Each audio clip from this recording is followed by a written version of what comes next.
Hello YouTube. I'm working on a pretty long, non-TF2 related video at the moment, but it's taking me a whole lot longer to make than I was initially expecting. So to tide you over, here's a long-ass compilation of a bunch of my TF2 videos for all of you viewers that love having second monitor background noise to listen to while you play video games or whatever. So I hope you enjoy. This teleporter looks just like any other, but if you take this teleporter, what awaits you on the other side is the culmination of months worth of planning, experimenting, and iterating to make TF2's most complicated trap.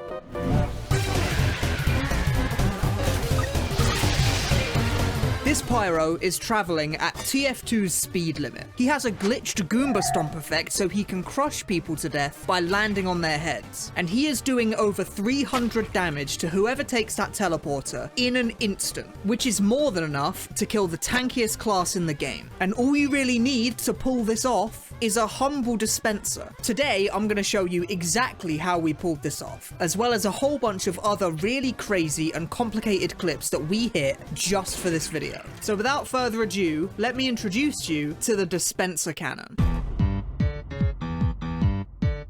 Back in ye olden days of TF2, there was a really common method of trolling your teammates called a teletrap. Build a teleporter exit on a staircase, then build an entrance just slightly above the exit. When a teammate takes that teleporter, they would get stuck inside of the entrance after they teleported through. But this bug was patched out years ago. It took them until 2018 to patch it, but you know, they got there eventually, right? So this bug is long dead.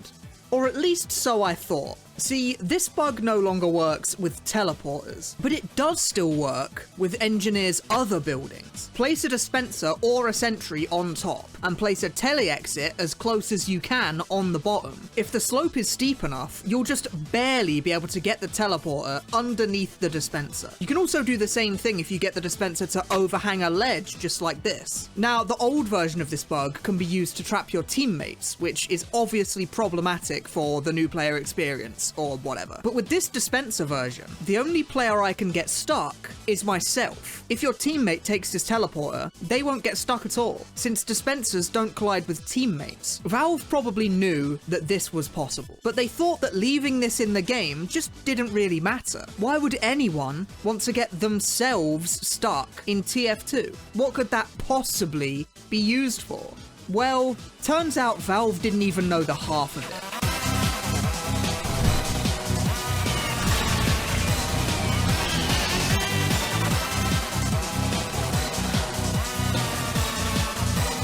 Please tell me that guy dies.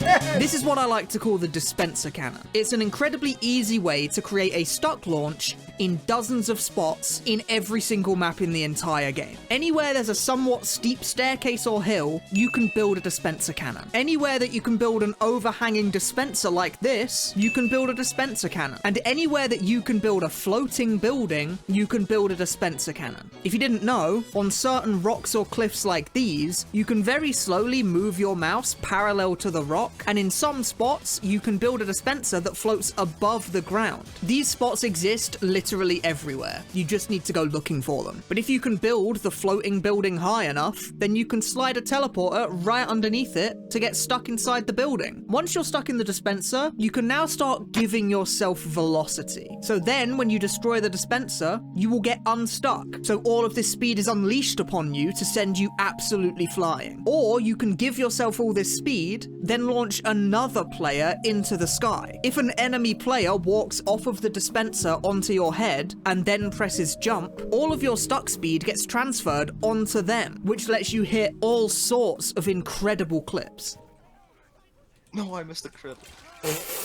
Hi, this is H2 from the editing room, and it's also 2 AM, but forget about that. I didn't know where else to put this in the video, but I have to include it somewhere because it's just incredible. I found this video from 2009 of these two guys doing stuck launches with NG buildings on like 2-Fort and stuff, and they're like playing a Jamiroquai song in the background. It's crazy, alright? I'm gonna link it in the description because I think you should go watch it because it's just, this is a piece of TF2 history we're looking at. It's like watching TF2 Tech on a cave painting or something. It's sick. These are the guys we have to thank for all of the beautiful tech we're using in 2026, the year of our Lord. Anyway, back to the video. So now, the clip from the beginning of the video should start making a little bit more sense. This engineer has been air blasted at least 7 times. When the pyro jumps off of his head, the pyro will travel at TF2's speed limit, the maximum velocity that anything can travel in the source engine. The air blasts on this NG were aimed at these walls. The shape of these walls funnels the pyro around the room, and then this invisible wall here slams the pyro into the ground right in this corner, which is right where our second engineer builds his teleporter exit. So now the trap is set. But before all this setup, the pyro had to do one last thing. Jetpack jumping directly into the resupply cabinet in order to change loadouts to something else will permanently give your pyro the ability to damage people by landing on their heads. He shoots the scorch shot at the player who takes the teleporter to set them on fire. Then the extinguisher does extra damage to burning players. At full speed, it looks something like this.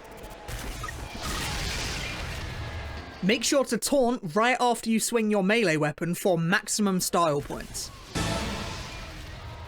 This might sound really complicated, and figuring it out in the first place is complicated. But the funny part is that once you've figured it all out and set the whole thing up in a real match, it's actually incredibly easy to just keep farming people who take the teleporter. Like, I'm barely cutting out any time between these people dying. They're all just taking the telly one after the other and instantaneously exploding. We killed like 15 people with this in a single round. But if you thought that was cool, turns out the Dispenser Cannon has one more surprise in store. Something incredibly devious that under normal circumstances shouldn't even be possible. Remember when I said you can't get your teammates stuck with this bug? Well, it turns out I lied. You totally can do that. See, your teammates can't collide with a dispenser that you build, but if an enemy engineer builds a dispenser, your teammates can collide with that. So rather than just one engineer building this setup, instead you need 2. A red engineer and a blue engineer. One NG builds the dispenser on the top of the slope. Then the NG from the opposite team builds the teleporter exit. Then they build the teleporter entrance right outside their own spawn, so that when people take the teleporter, they get stuck in the enemy dispenser. Now you quickly have a pyro air blast them to give them speed, and then you release them from the dispenser to send them to the moon. Uh-oh! I got launched off.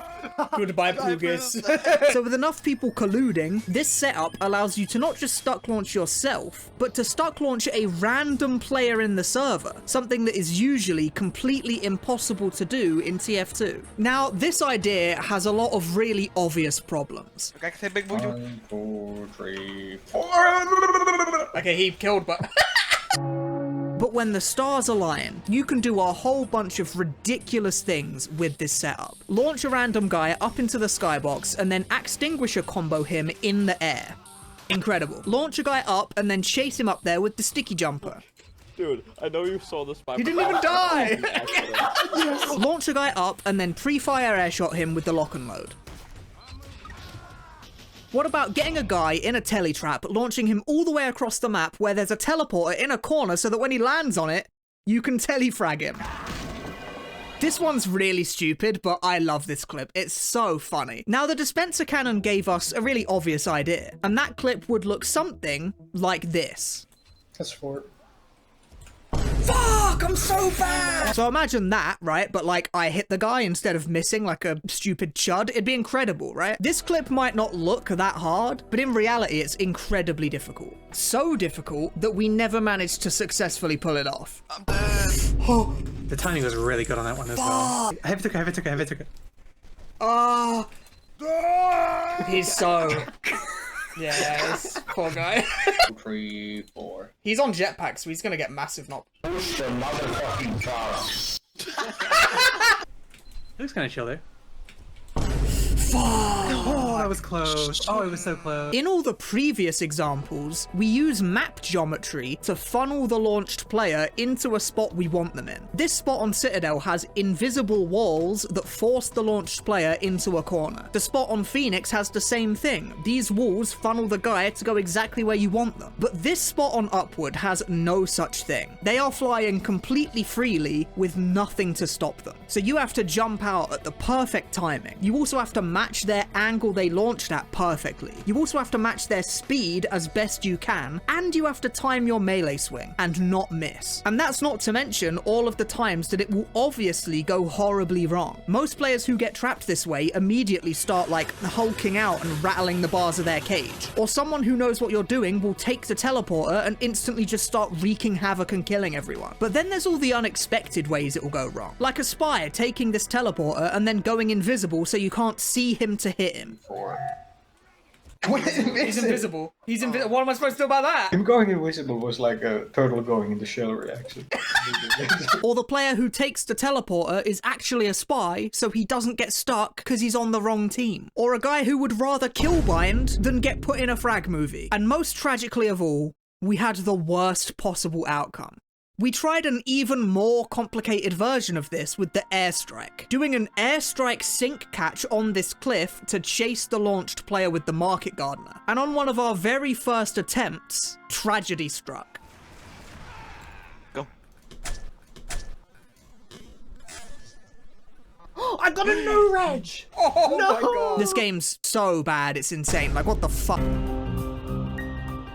Look, I promise this is cool tech, okay? I know what it looks like, but just, we're gonna get to it, all right? Just bear with me. You ever played TF2 and you feel like you're just a little bit too short, you know? Too small to get to that one sniper sightline you wanted? Too tiny to reach the health pack on the top shelf of the fridge? Well, as long as you have a friend on the other team, you don't have to worry about any of that, because you can use them to piggyback up to places that you shouldn't be able to reach.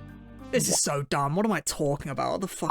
With just 2 players, 1 on each team, you're able to kill people through the ceiling in all kinds of different spots. If you're crouched up against a thin ceiling like this, the Equalizer's taunt kill will actually go through the ceiling and kill people on the other side. And with just 2 people, you can kill people in their own spawn room just like this. The roof is slightly too high off the ground to just stand on the guy's head, so you do need a teleporter on the bottom for just enough height to get there. And there's a lot of spots that you can do this on. There's one here on Badwater that goes through the roof to kill people up here. There's one here on the Halloween version of Double Cross. And then there's some really silly ones like this. If you get your friend to wallbug on this wall on PL Swiftwater, you can get the perfect height to kill people who stand right here by taunt killing them through the floor. And that's just the stuff you can do with 2 people. With 3 people, you can stack on each other's heads in this full health pack room on Badwater, which lets you equalize a taunt kill people right as they walk out of their own spawn door. 3 people also allows you to get this absolutely ridiculous sightline on PL Odyssey.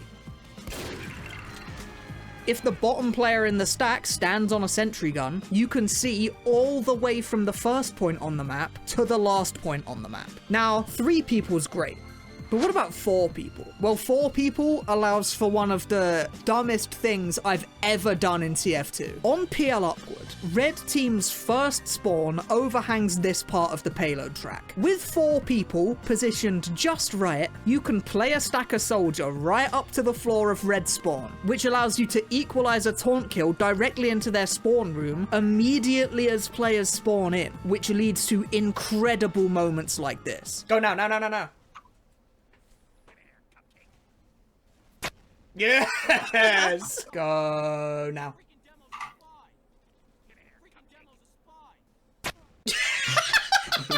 Go now. Boom. Oh no! No, it's over. Fuck. That was awesome though. We got so many. It's fucking crazy. It would make for a much better video if I could tell you a story that this was so difficult to set up in a real game. It went wrong so many times. We had to get so lucky. No, it was actually extraordinarily easy. We pulled this off on our 2nd attempt. People who walked out of spawn and saw us doing this were so enamored with what was happening that they would just stand there and watching as we completely slaughtered everyone that spawned in immediately the moment they popped into existence. The one unsuccessful attempt we had didn't even go wrong because people were shooting us. It went wrong because of this. What is happening? Help! Help! I'm inside Wumbus Yumbus! Help me! What the fuck? Help me! What has happened? What has happened? Help me!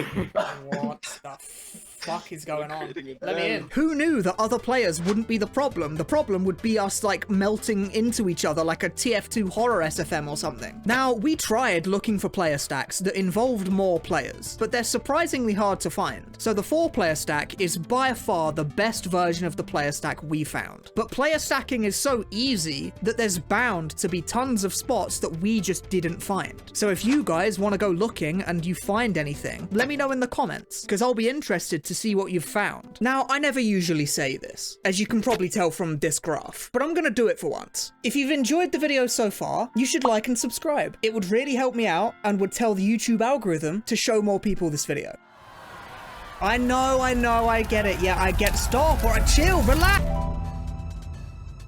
In Team Fortress 2, most geometry in maps is made of very simple building blocks. But if something needs to be highly detailed, like a payload cart or a garbage bag or a shark swimming in the ocean, then that thing will be a prop. Props are 3D models placed into the map, and they're not particularly special in terms of their function or anything, but typically, if a map maker wants something to move in their map, that thing will be a prop. And in TF2, if something that can collide with the player also moves around, then it will have a whole bunch of incredibly broken interactions. Like, take a look at this can. No, this can. This can is a physics object, meaning that it will move around whenever you shoot it. These physics props exist on lots of maps, but on most maps, props like these don't have collision. But on a small number of maps, they do have collision. And when a physics prop is moving around, it will lose its collision until it becomes stationary again. This means that if you move the can, then walk inside of it and wait for it to stop moving, you will get stuck inside of it. Once you're stuck, you can give yourself a ton of velocity to send yourself or others flying at 1 billion miles an hour. More about exactly how that works in this video, linked in the sidebar. These Propstucks in these cans were found by the players Colossal, Groovy, and D. There's a few maps that do have this problem. Pass District has these cans in the subway that have collision with the player. So you can push the can outside onto your last point and set up a stuck launch in relative peace. Then you can fly across the map to land on some poor soul right as they spawn in.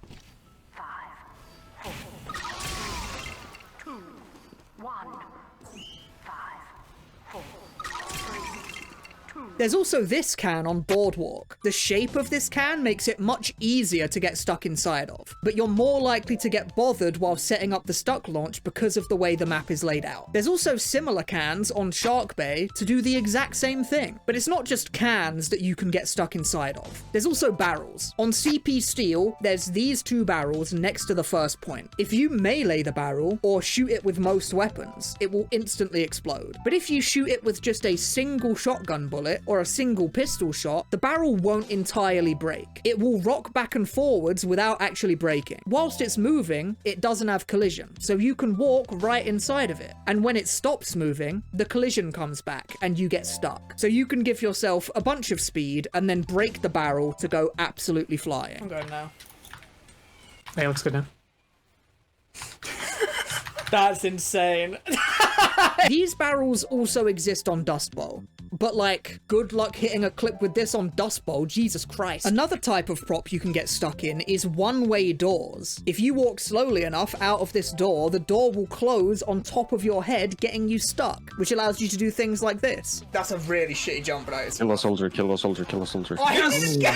Flares got him instead. But there's one last type of prop that we're interested in for this, and that is map geometry that moves. Take a look at these signs on Badwater. When blue captures a certain point, these signs slide up from the ground into a position where you can see them. These signs are props that have player collision that move, which means that all of the rules that apply to the cans and barrels also apply to these signs. If you stand on top of the sign right as it comes out of the ground, it will move inside of you and get you stuck. So in a real match, you can get a red spy to use the cloak and dagger while crouched on top of the sign. Then your blue player spawns as Pyro and air blasts the spy to give him a ton of potential energy, allowing you to launch wherever your heart desires. The sign only comes out of the ground when blue captures the second to last point. So launching in this direction isn't very useful. No one's going to be over there. And launching in this direction is also pretty pointless, since this building has a giant invisible wall above it. You can't do a good launch horizontally, but you can do one vertically.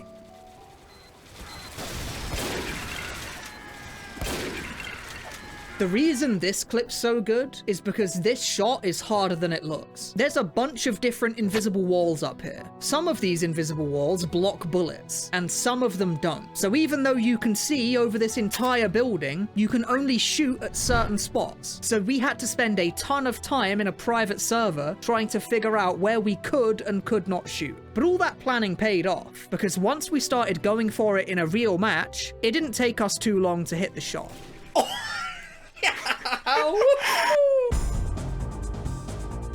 All the way back in the ancient times of August 2025, a player called Exile hosted a trick jumping contest. Trick jumping is basically doing a cool and complicated movement route through a map purely for the sake of style points. If that sounds confusing, let me just show you an example.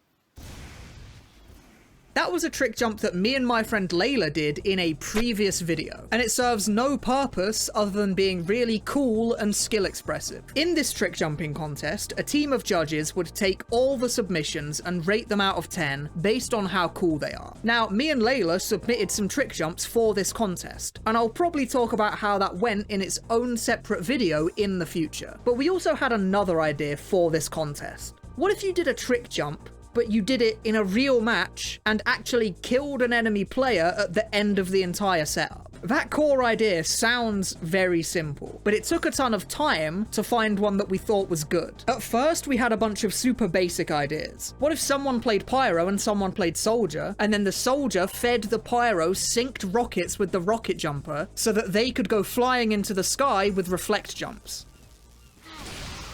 Pretty good, not bad. Okay, what about the exact same thing, but somewhere else on the map? Holy, that was a nuke. That guy's dead. That was kind of shit on my part. Oh! What about pre-firing a reflect sync back here on Badwater, but then also pre-firing the wall as I fly past so I can reflect wall shot too?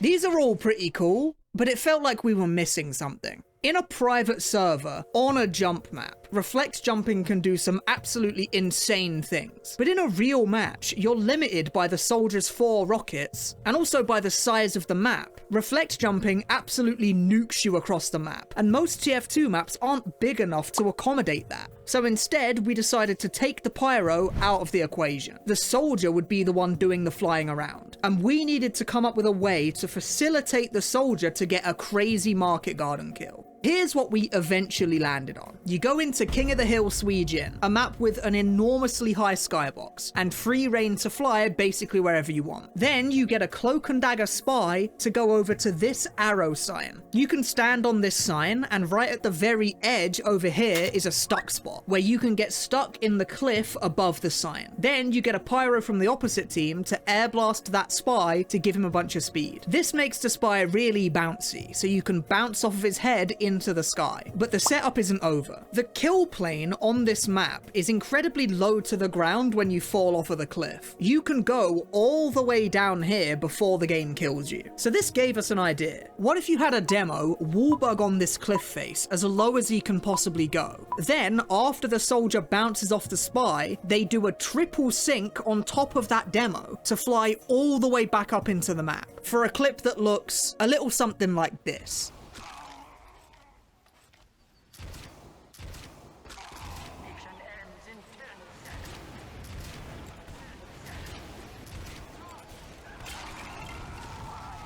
Now this clip's awesome, and I would have submitted it to the trick jumping contest if it wasn't for one little problem. See, the rules of the trick jumping contest said that we needed an STV demo to be able to submit a trick jump. And in a casual match, you cannot get an STV demo. So sadly, we weren't allowed to submit this clip, which is a damn shame because honestly, there's a chance it might have won. But we did submit other trick jumps to the contest that were allowed, and I'll tell you about how that went in a future video. But I didn't want the Suijin Trickjump to go to waste because how can I not use this clip? You know what I mean? It's completely crazy. How can I not?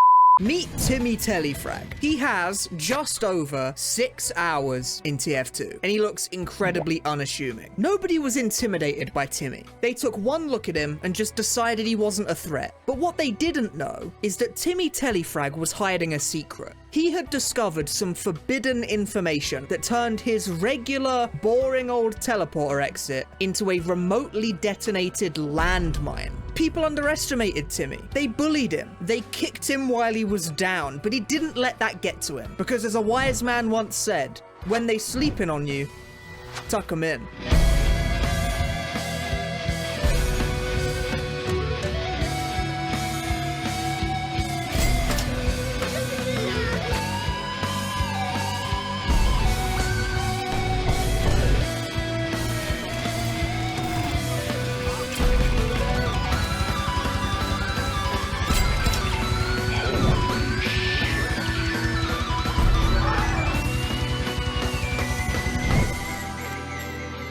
Today, I want to show you how unassuming little Timmy turned his teleporter into a nuclear bomb that does 1,000 damage to anyone who would dare to step over it. So let's get to it.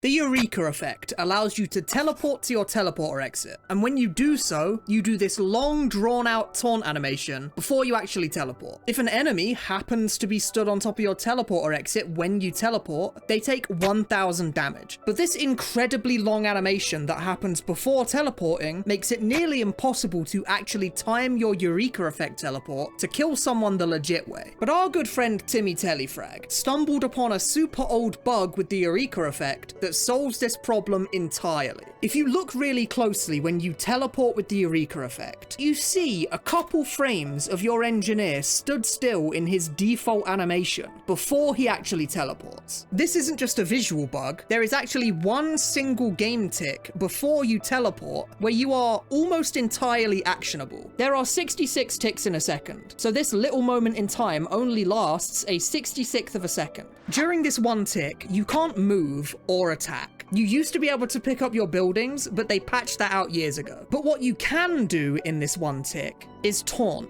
Using any taunt during this time frame will pause your teleport until the taunt ends. So doing this with a looping taunt can turn your inactive teleporter exit into a remotely detonated landmine. Simply press the spacebar on your keyboard to instantaneously teleport to your teleporter and blow someone's brains out. The reason this works is very simple. The Eureka Effect teleport forces your character to do a taunt. Then after a set time period, it tells the game to teleport you whenever a taunt ends. Not whenever this taunt ends, whenever any taunt ends. And since there's a one tick window where you can press buttons right before you teleport, you can queue up a different taunt right before this final check happens, which allows you to store the teleport. The timing of queuing this taunt up is pretty precise, but with a bind that looks something like this, it's not too hard. Right after your screen flashes white, spam your scroll wheel and hope it taunts on the right tick. So it goes without saying that this tech makes telefragging people way easier than would normally be possible. But it also gave me a very specific idea. See, there's these community servers called Uncletopia, hosted by a super ultra mega celebrity Uncle Dane. And Uncletopia has a stats page on their website that tracks all kinds of stats for your account. One of the things it tracks is how many kills you have per weapon. And you can actually click each individual weapon to see a leaderboard of who has the most kills on the server with that weapon. And one of the weapons it tracks is Telefrags.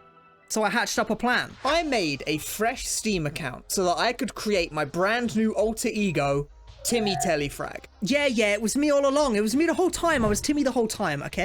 The most telefrags anybody had on the server was 17. And with Timmy's brand new technology, that would be insanely easy to beat. And Timmy wanted not just to beat this number by a landslide, but to also have telefrags be his only method of killing people. Timmy didn't need to shoot people with his guns. He didn't need to build sentry guns. All he needed was his teleporter. So he bought the conga from the Manco store. and he borrowed the Eureka Effect. And he unbound Mouse 1 so that he didn't accidentally shoot anyone in their face. And then he went into Uncletopia and he started telefragging people. And here's how it went. Oh, they're pushing. Public Pushington. I gotta go. And I got it in first try again. He saps it.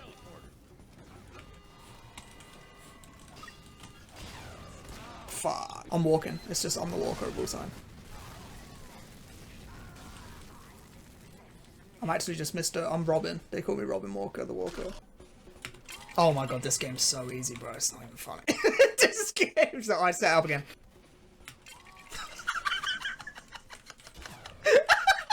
Oh, it's fucking fun every time. They're just donating me kills. I didn't expect this. Oh, yeah. Take them. You get 1 or 2. Ah. You're aiming for like 17. I'm just gonna keep fucking going. I got it on! Watch the hood, watch the hood, watch the hood. Lock in, lock in, lock in. Yeah, I'm locked in for the HUD. Spawner now. Count. 1, 2, bosh. Oh my god! Wait, was he giving me it? He might have been giving me it. Maybe, yeah. But what if he wasn't, though? Surely someone who's like a jumper cop. It's so fucking easy. I got 6 skills this game, bro. I have 6 skills. Some of them were donated, but like 6? Episode. I got it first try. Meant to be. The problem is that the telly is so far away that I have to like fucking gamer neck lean look at my telly. Yeah. Oh, I got one. Oi. I'm being vocal. A very funny thing about this tech is that if your teleporter exit gets destroyed whilst you're storing the teleport, cancelling the taunt just teleports you back to spawn. So if you get caught in the act, you can just vanish without a trace. And I was never seen again.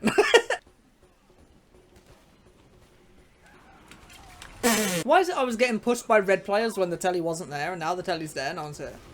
What's that about? I got one.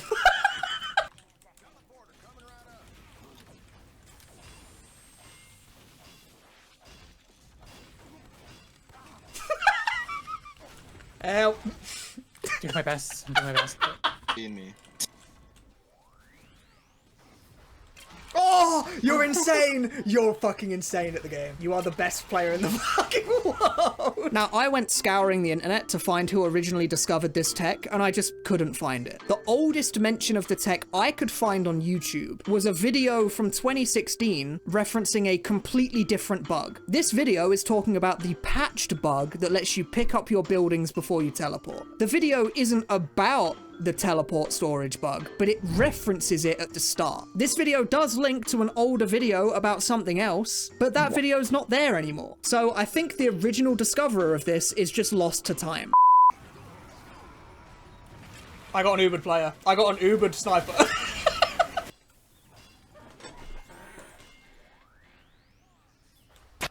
Oh, I just rolled. Okay.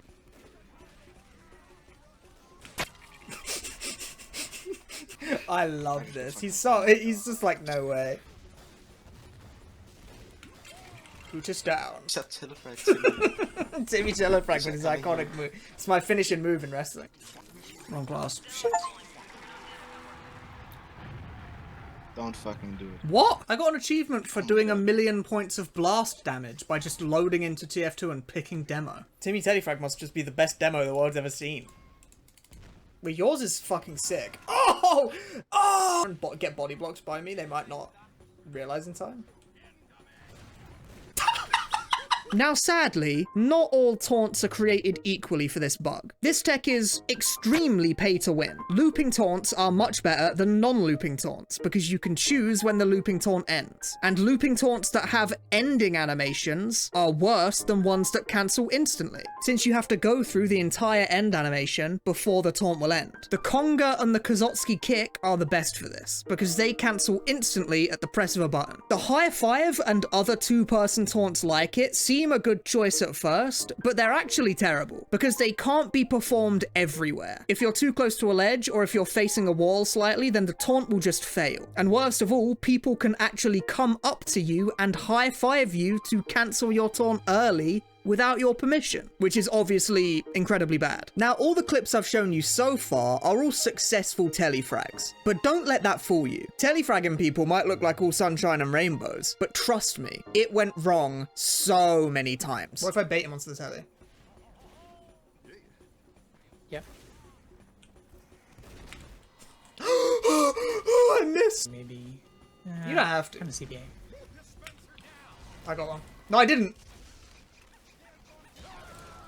I barely missed it. I barely missed it. Gulp. Gulp? Oh.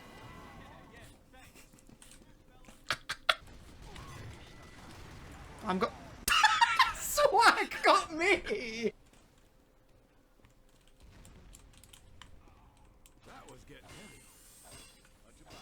Must have been the wind.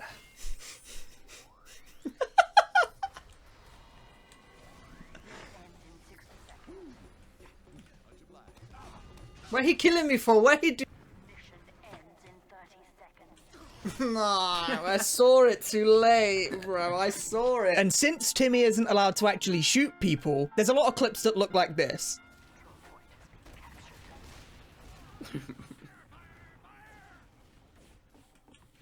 Build a telly next to him.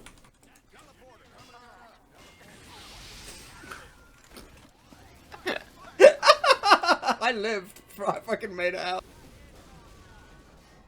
I would think so. Is the door closed and like this one? Because I can't shoot people, I just find myself in like fucking dumbass situations. I'm being kicked. I'm actually being kicked. Wait, no, I'm actually being kicked. You are griefing. My bad, bro. Fine, I'll go somewhere else. I'm in main. There's a... Oh. This one. He's a chiller. He's a chiller.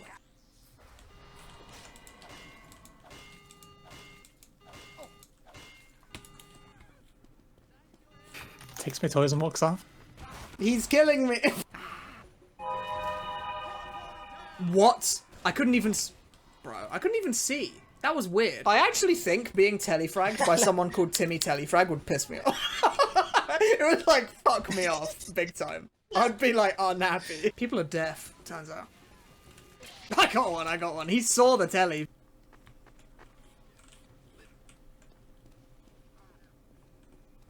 Hey. I guess telefragged. Timmy spent about 6 hours doing this and probably got around 30 telefrags, maybe 35. He had absolutely crushed the measly 17 telefrags in less than half a day. So after the games, he checked back to his stats page, ready to take in the glory. And he noticed that it hadn't updated. That's weird. So he waited a few hours. Still no update. He waited until the next morning. Nothing. He started to panic. So Timmy got his big brother H2 to go into the Uncletopia Discord and ask about it. You know, Timmy's a little bit shy, so he asked me to do it, you know, just bless his little heart. And after a short wait, I got the bad news. The Uncletopia stats page does not work. It hasn't worked in years. I played for like 6 hours and didn't shoot anyone. I just telefragged. Timmy did. Sorry, I didn't do anything. Timmy just telefragged people. That's all he did for like 6 hours. This idea cost money. It costs money, and the stats page doesn't work. It doesn't work. It doesn't work. And just like that, our good friend Timmy Telefrag was gone, gunned down on the streets of Frankfurt by Uncletopia admins. You just hate to see it. But we held a funeral in his honor. Lost, but never forgotten. My friend made a frag movie. You should go watch it, by the way. And he ended that movie like this. Truly a touching tribute to our hero who died in battle. May the Lord be shining down upon him. This bit's really stupid. I'm sorry, it's fucking stupid. Now, there are other community servers that have stats pages, and those stats pages do track telefrags, but it doesn't have the leaderboard, you know? I can't flex that I have more telefrags than another guy, so it's just not the same. But this did get me thinking of other ways I could use this tech. If I couldn't just get a billion telefrags on Uncletopia, then I needed to get flashy telefrags. So I went back to Timmy Telefrag's grave, and I dug up his corpse, and we put him back to fucking work. You know what I'm saying? What about telefragging someone who's moving like really insanely fast?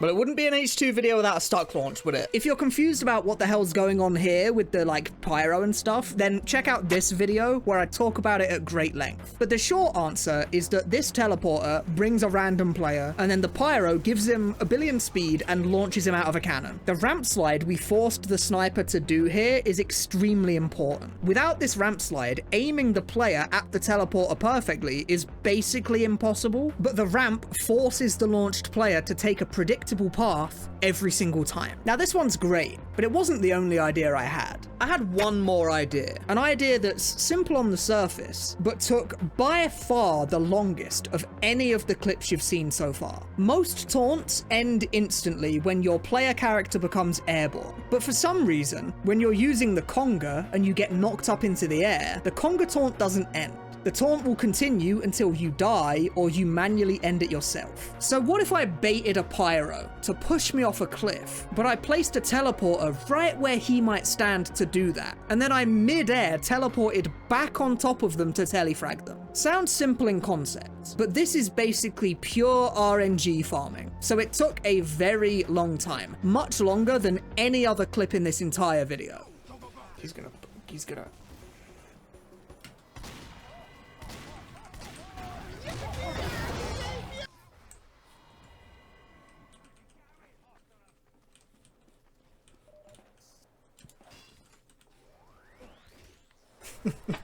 Shit! Fuck! This pyro surely pushes me off the cliff. Surely. I'm like such a funny haha changus. Push me off the cliff. Everyone would laugh and everything. Okay. While I was in the middle of farming for this clip on Hightower, my borrowed Eureka Effect just expired and went away. So I had to buy one from the Manco store because Timmy Telefrag didn't set up Steam Guard. And even though the weapon itself is cheap, you have to put in at least £4 into Steam to be able to buy something off of Steam. So minus £4 for Timmy Telefrag again. But anyway, back to work.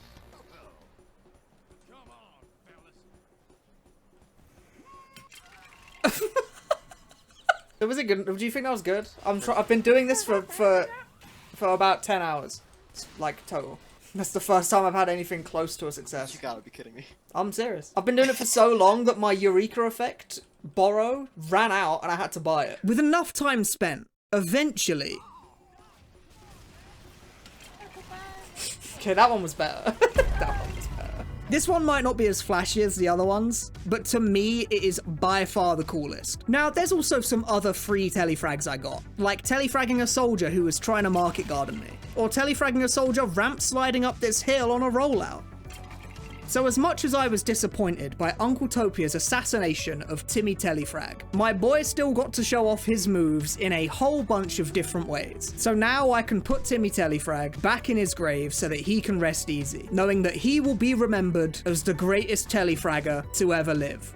Now this next segment I'm gonna go to is from a video that's very old by now. This video came out in September 2023, but the majority of the information contained in the video is still exactly the same. So I thought I'd feature it here anyway, but just bear that in mind if there's some editing or mic quality differences in this video compared to the rest of the video. But anyway, let's learn about jump maps. Competition and video games have always been something that go hand in hand, because for some people, it's not just enough to be good at a game. They want to know who the best player in the business is, and TF2 jump maps are unsurprisingly no different. Over the years, rocket jumping has become a flourishing speedrun game that lives inside of our favorite little class-based shooter, Team Fortress 2, with people competing to be the fastest player there is and to reach the top spot on the global leaderboard. And TF2 is a 16-year-old game by now, so the skill level of players has transcended what people first believed to be possible. And since jump maps are made entirely by the community that plays them, people making obscenely hard jump maps is a tale as old as time. And as player skill has increased over the years, so has the intense difficulty of the hardest maps in the game. So today, I want to take you on a tour of the hardest maps in rocket jumping history. And to kick things off, we're going to travel all the way back in time to the prehistoric era of 2008, where we take a look at what's possibly the strangest map on the entire list.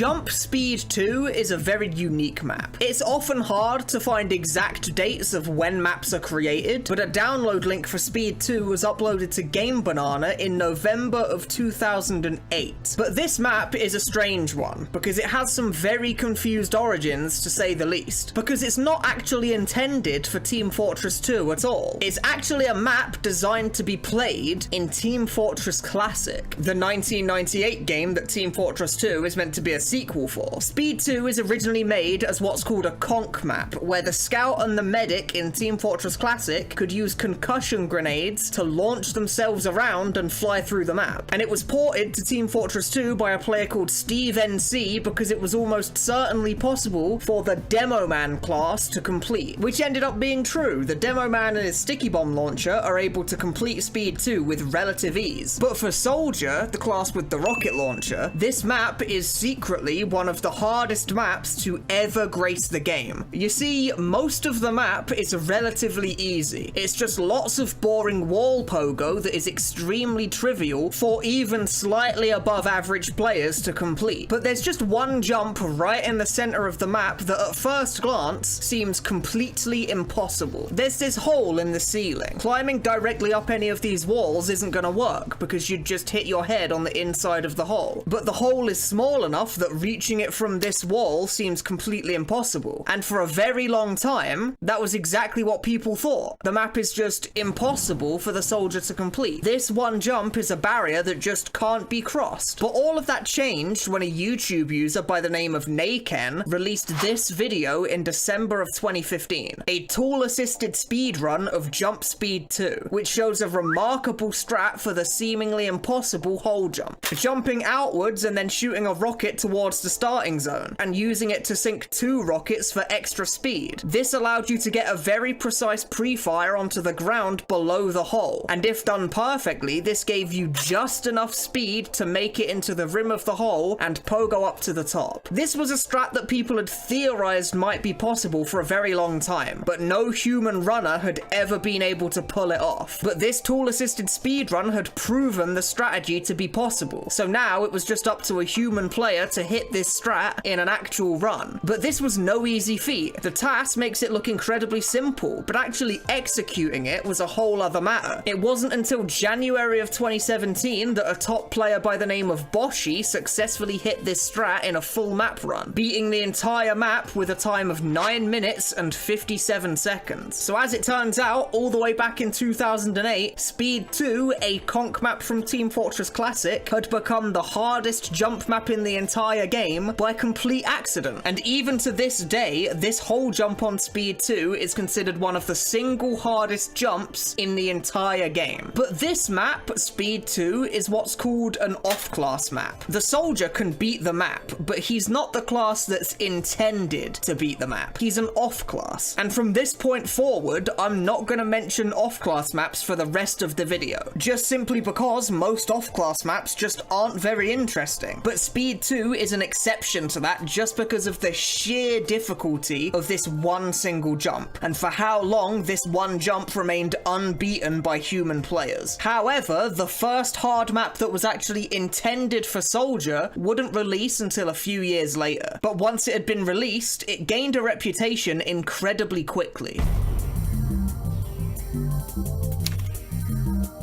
In April of 2010, a video titled "The Hardest Soldier Map, Jump Little Man" was dropped onto YouTube. It was a map showcase of a new map that wasn't just considered hard, it was actually boasting about being the hardest map in the game. And at the time, it really did meet those expectations. The map had 4 courses. The first 2 courses are designed to be beginner friendly, and then the last 2 courses are supposed to be harder versions of those first 2 courses. The third and fourth course do have some tricky jumps, like this edge bug jump here, where you'd have to catch your player model on the very edge of this little corner to send yourself forwards to reach the end. Or these long wall pogo segments throughout the map, where you have to slowly maintain your speed with precise rocket placement up and down these walls. And then there's this huge difficulty spike on the final jump of the map, with this precise pre-fire where you sink 2 rockets on the flat and 2 rockets on the slope to launch yourself into the sky. But there's sort of an elephant in the room problem that I need to address here, because Jump Little Man, over time, has become a little bit of a meme, because by today's standards, all of this is considered mostly trivial for a top runner, or even an above average runner, and it's been this way for almost a decade now. But the fact that it says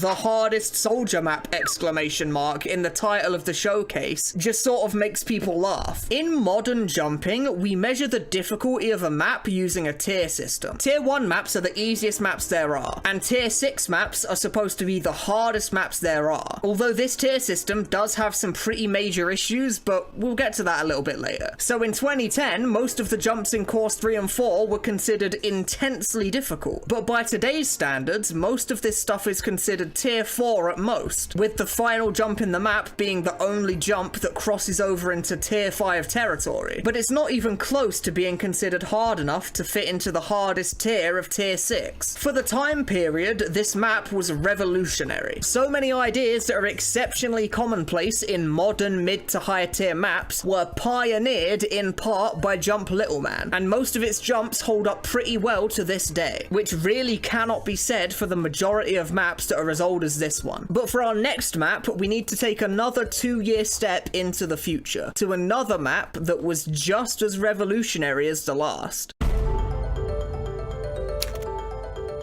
Jump Baku is a map that was released in 2012 made by a player called Cuba. This map really tried to push the boat out creatively, trying to create brand new jump concepts that were not seen anywhere else. There's a wall shot jump where the walls disappear away from you as you jump, forcing you to maintain a good constant speed or else you fail. There's a bunch of jumps in the map with low gravity that allows you to gain speeds that wouldn't be possible otherwise. Then there's the last jump, the hardest jump in the map. You have to do a sync with 5 rockets or a quint on the floor, but pre-fire a rocket upwards as you land. Then, as you fly up to the ceiling, you fire a second rocket to sync up with the first, then shoot the third at the sloped ceiling to launch yourself to the end. This is by far the hardest jump in the map, and it's a drastic difficulty spike compared to the rest of the jumps. And this jump alone is why the map was considered the hardest map in the game at the time. But another notable thing about the map is just how big it is. It is 4 courses with 60 jumps, which is incredibly lengthy. And the first 2 courses, just like Jump Little Man, are supposed to be pretty beginner friendly, which means that if you want to speed run the map, most of the map ends up being a bit of a slog, where you have to try and not lose concentration through all of the really easy sections just to try and get to the final jump of the map, by far the hardest one, and try and nail it first try. The map really does show its age at some points though. Like on course 4, by far the hardest course in the map, there are 3 jumps that are just wall pogo. Wall pogo is a fairly common technique that you can use to slowly go up and down flat walls like this one. And at the time, wall pogo was considered extremely difficult to pull off, even simple wall pogo like this. But by today's standards, wall pogo on big flat walls such as these ones is almost comically easy to put in the final course of a tier 6 map. And the world record even has a cool skip for one of those wall pogo sections. Pre-firing upwards to the wall and catching is just such a creative strat, and it saves a ton of time slowly pogoing down the wall and back up again. And there's also these anti-grav sections. At the time, this was a super new and interesting concept, but as time has gone on, people have sort of realized that most anti-grav jumps just kind of suck. They're not very fun to play most of the time, and the low grav areas feel super gimmicky and buggy to play in. So newer maps will rarely actually use anti-grav very often, if at all. At the time though, this was a cool new thing to pioneer, and the low grav jumps on this map are actually pretty good compared to some other examples of it that you can find in other maps. Jump Baku wouldn't hold the top spot for hardest map for very long though, because Cuba, the mapper behind this map, decided that just over a year later, he was gonna one-up himself.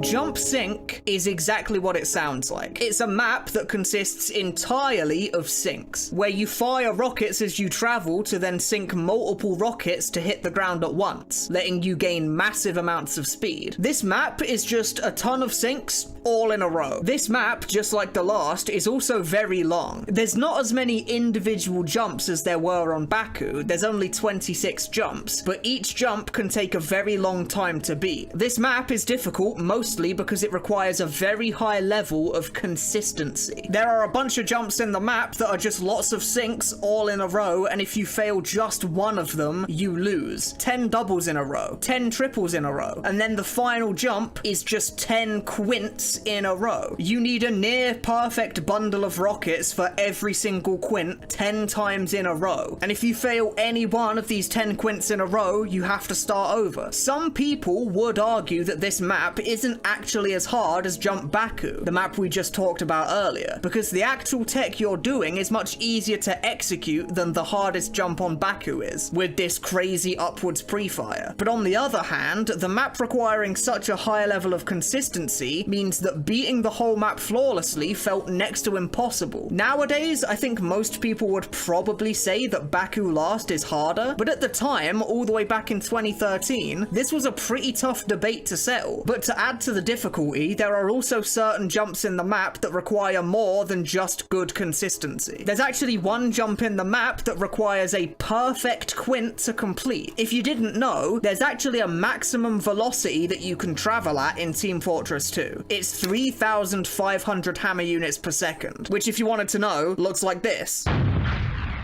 It's pretty fast. A perfect quint with a perfect bundle and perfect timing on your jump, you can actually gain max velocity directly upwards, which is required to beat one of the jumps in the map. And all the way back in 2013, this was considered to be tremendously difficult. Jump Sync is such a simple map. It's literally just a big, massive, long line of different types of sinks. And yet in 2013, something so simple was considered one of the hardest jump maps of all time. But Sync wasn't the only map that consisted of just one single type of jump, because the next map is also focused on just one single style of jump throughout the entire thing.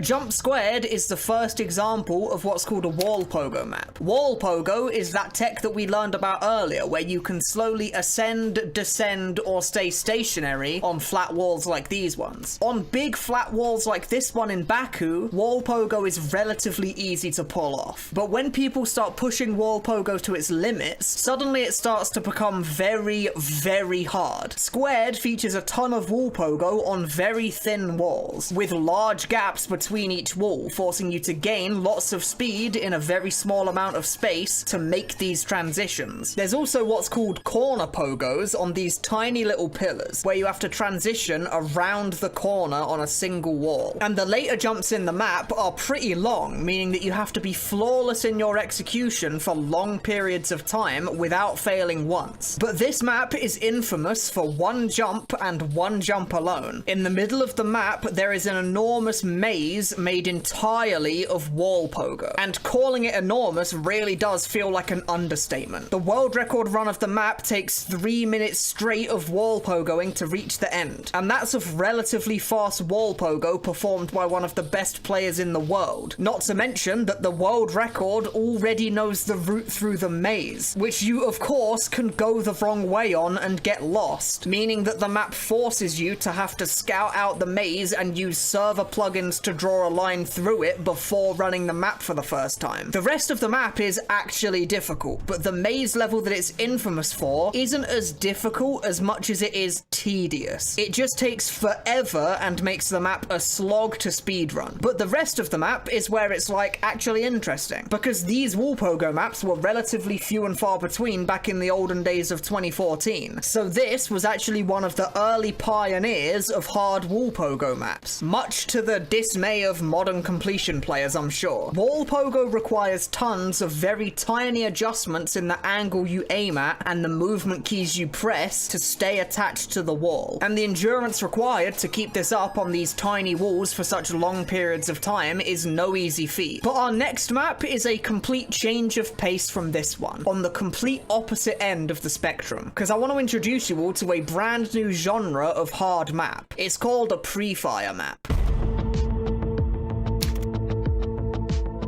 This is where the difficulty of these maps starts ramping up dramatically. Maps from this point forward are on a whole new level from what we've talked about so far. Hanami is the first example of a pre-fire map, where every jump involves pre-firing a bunch of rockets towards a single point and having them sync up to give the player ludicrous speeds, like pre-firing walls to get wall syncs, or pre-firing ramps in the distance and then chasing your rockets along the jump to sync up with it when you reach the end. There's also a neat gimmick in this map that makes for some cool jump concepts that aren't really seen anywhere else. 2 jumps in the map have these little reflectors above the jump somewhere. This lets you do some really interesting things, like setting up a quint by shooting a double upwards at the reflector and then a double downwards at the floor. It also does let you like cheat one of the jumps, but we won't talk about that part. And then there's the jump that, in my opinion, is the main event of Jump Hanami. This quint pre-fire onto this ramp. This is arguably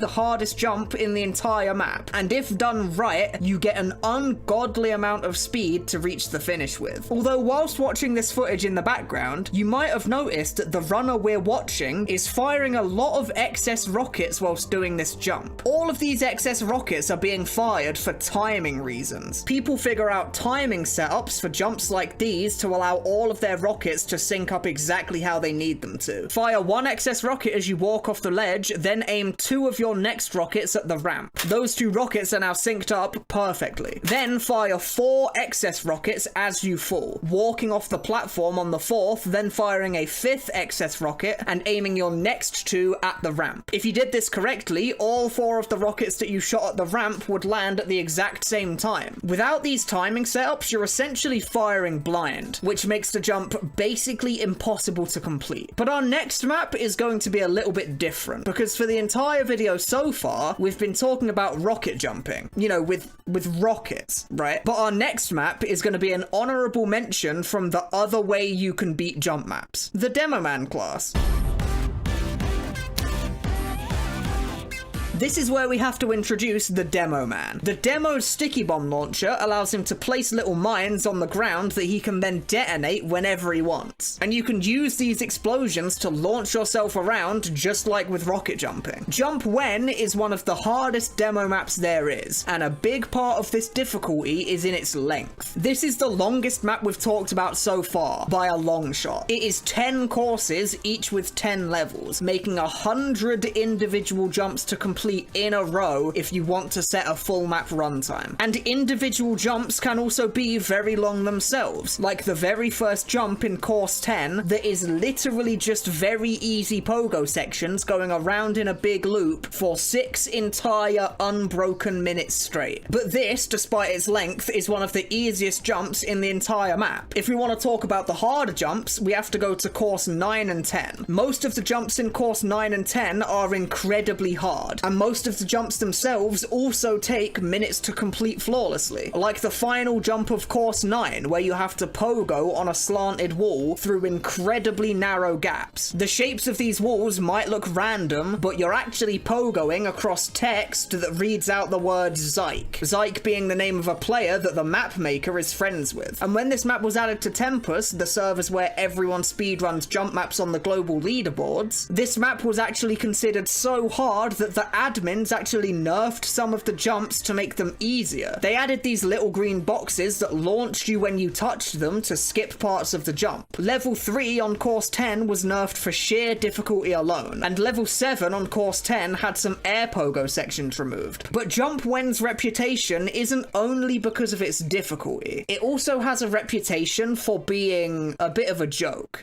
6 minutes of pogoing in a circle in the final course on the map, pogoing across people's names, a map with 100 jumps, most of which aren't even that hard. This map was literally made as a joke. The mapper thought it was funny. The map is incredibly cynical. It's just trying to be hard for the sake of it, and it's hard for all of the wrong reasons. It's hard because it throws a bunch of garbage at you, not because the jumps are actually creative or interesting. Most of the map is incredibly incredibly long and tedious just for the sake of it, with a few technical parts that are actually difficult thrown in the mix. So the length of the map, combined with the fact that it's literally a meme, makes this map seem on the surface a lot more scary than it actually is. Because in reality, there are more than 10 players in the world that are good enough to set a time on this map. They just really don't want to do it because of how long it is and how boring it is. If it was only a long map, people would beat it. And if it were only a hard map, people would beat it too. But both combined makes for a map that literally nobody wants to run. And this is the real reason why it only has 10 completions after 5 years of being on Tempest. But staying on the theme of the demo class for a bit longer, I want to skip the chronology a little bit and fast forward all the way to 2021, because there's one more demo map I want to talk about. A map that's even longer and even harder than the one we just talked about.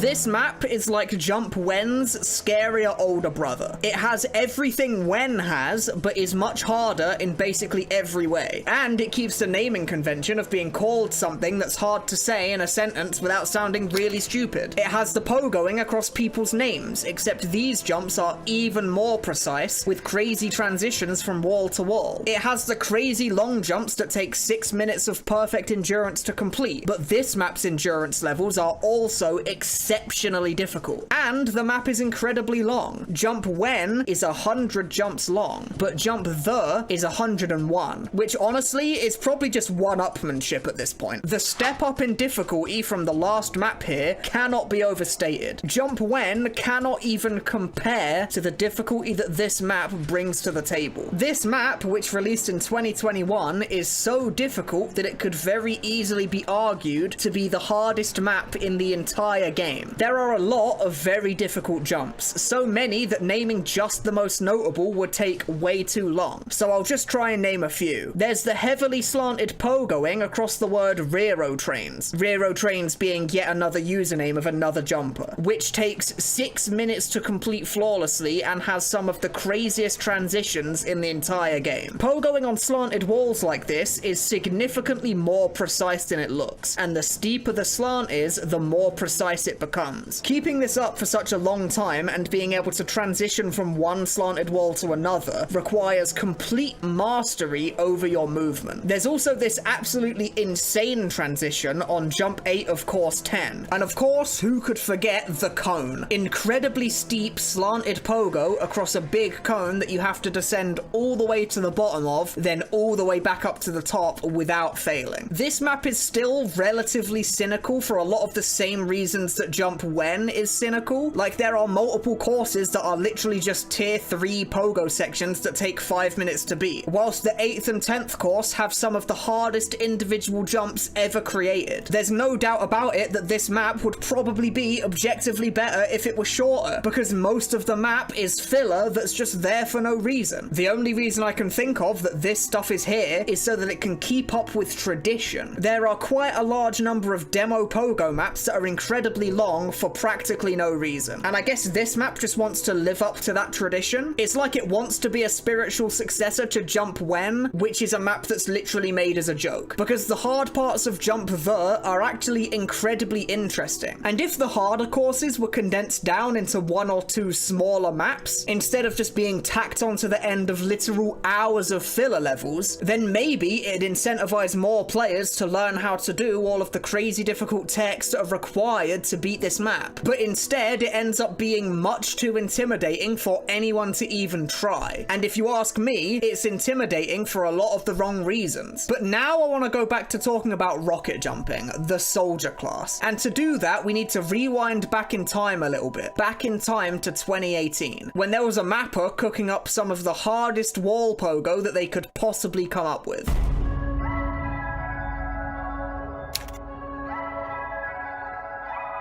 Jump Murus is a very interesting case of a map that took a very long while to get added to the Tempest servers, the place where the speedrun leaderboards are held. The map was made by Mr. Happy Camper in 2018, but it wasn't until 2021 that it was officially added to the speedrun leaderboards. The story as to why is a little bit complicated, and you'll likely get a completely different answer depending on who you ask. At the time it was created, it was one of, if not the single hardest wall pogo map ever created.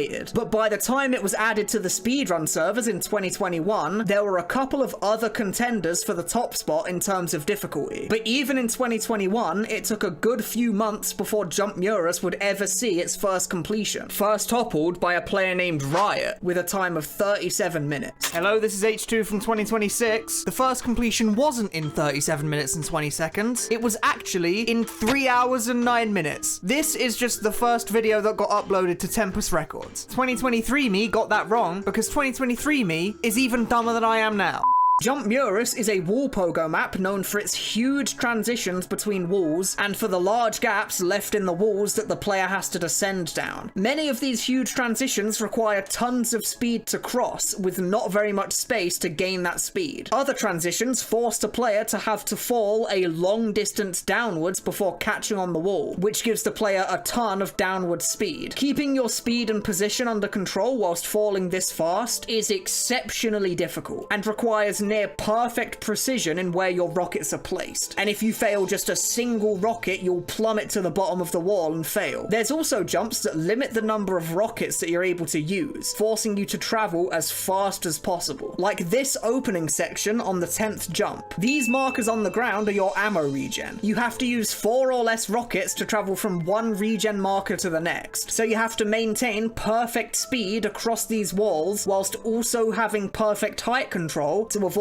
bumping on the vertical fences from above or below. After passing the limited regen section, the player has to perfectly control their descent downwards while transitioning between these walls without falling to make it to the end. And then we reach jump 11, the final jump and the hardest jump in the map by far. It's an enormous tower full of crazy wall transitions and enormous gaps that force you into almost a free fall. The very first wall at the start of the jump is very far below the starting zone, forcing you to instantly fall a great distance before barely being able to catch on this wall and control your descent. And most of the following walls also have these enormous gaps in them, forcing you to travel at the maximum possible speed downwards while still controlling it all the way down. This not only requires incredible precision, but also incredible endurance. By the time this map was added to the speedrun leaderboards, there were quite a few players that could beat it. It was incredibly hard, but doable for a decent number of the top players. But when the map was first created, there was maybe only 2 or 3 players tops that could have even had a chance at beating the map. This map is another huge difficulty milestone. The difference between the hardest wall pogo map in 2014 of Jump Squared and the hardest wall pogo map in 2018 of Jump Murus is unimaginably large. So now, let's make another comparison. The hardest pre-fire map in 2016 was Jump Hanami. So what does the hardest pre-fire map look like 4 years later in 2020?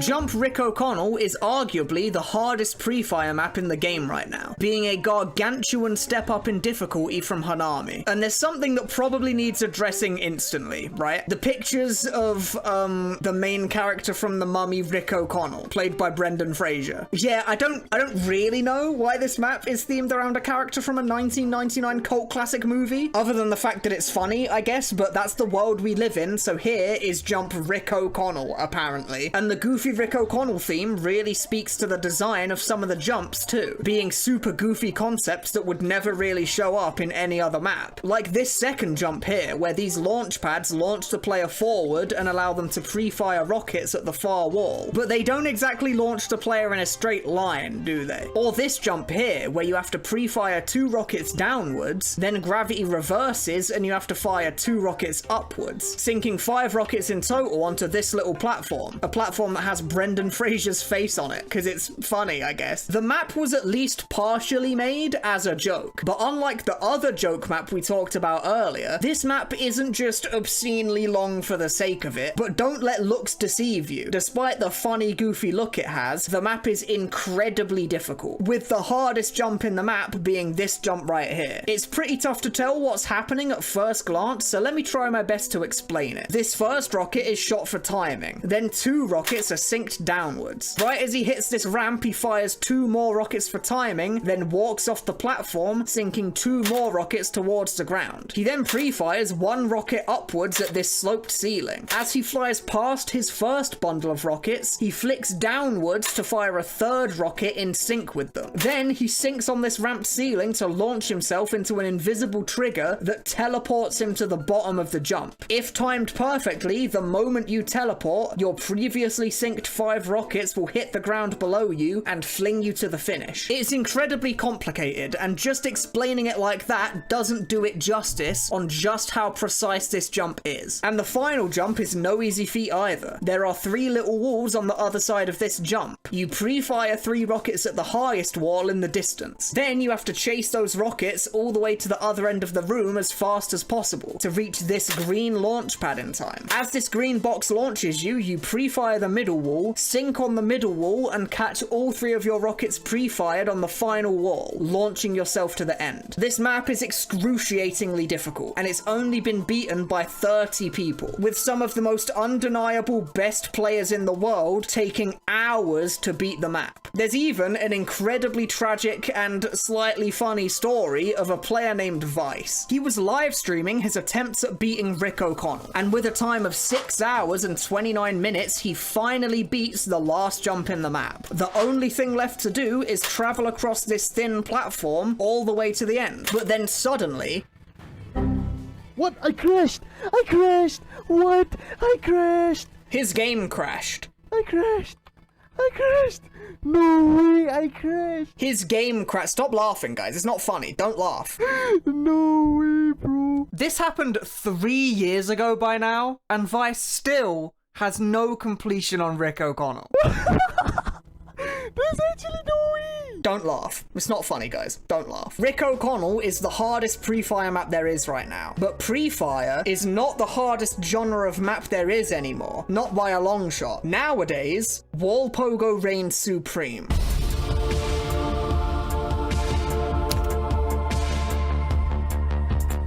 Jump Attached 3 is the 3rd in the series of really difficult wall pogo maps, and this is about as hard as maps come. It's a map with 4 courses, each with 8 individual jumps. The first 2 courses are hard, but they're like regular levels of hard, types of hard that we've already covered talking about other maps in the video. But in the second half of the 3rd course, and in the final course, the difficulty reaches whole new heights, and singling out one jump in particular as the hardest becomes basically impossible when you reach this level of difficulty. Just for context, the white walls are the parts that you can shoot, and anything grey is stuff that you can't shoot. There's these 180 turns around thick corners, requiring tons of speed and perfect strafing to be able to catch on the other side. There's this funky wall transition here, transitioning from one inside wall to a distant outside wall. Or this pretty wacky jump where every time you shoot a wall, it gets further away from you, which is deceptively hard to keep up with. There's these pillars that you can only shoot on certain sides that require tons of speed and perfect control to be able to catch on. Pretty much every single jump in the final course could be considered the hardest jump in the entire map, up there with some of the hardest single jumps in the entire game. And one of the more infamous jumps is the final jump. You have to descend down this central pillar, but you can only shoot one side of the pillar at a time. And every time you shoot one side of the pillar, the side you're able to shoot will move, forcing you to constantly spin around the pillar. You then have to reach the bottom of the pillar and make this huge transition backwards onto one of these tiny walls. The central pillar forcing you to spin means that you have no time whatsoever to get your bearings before making this transition. You just have to go for it. This is H2 from the future again. Since 2023, a lot of developments have happened on this map. The world record is now an insanely fast 18 minutes and 32 seconds. That might sound slow, but for a map this difficult, that's truly truly unbelievable. But what's even more insane is what was done by a player named Closed. Closed managed to beat Course 4, the hardest course in the map, without failing a single jump, to achieve a course world record of 4 minutes and 10 seconds, which is genuinely unbelievable. But now that I've given you that insane piece of information, I'm going to hand it back over to 2023 H2.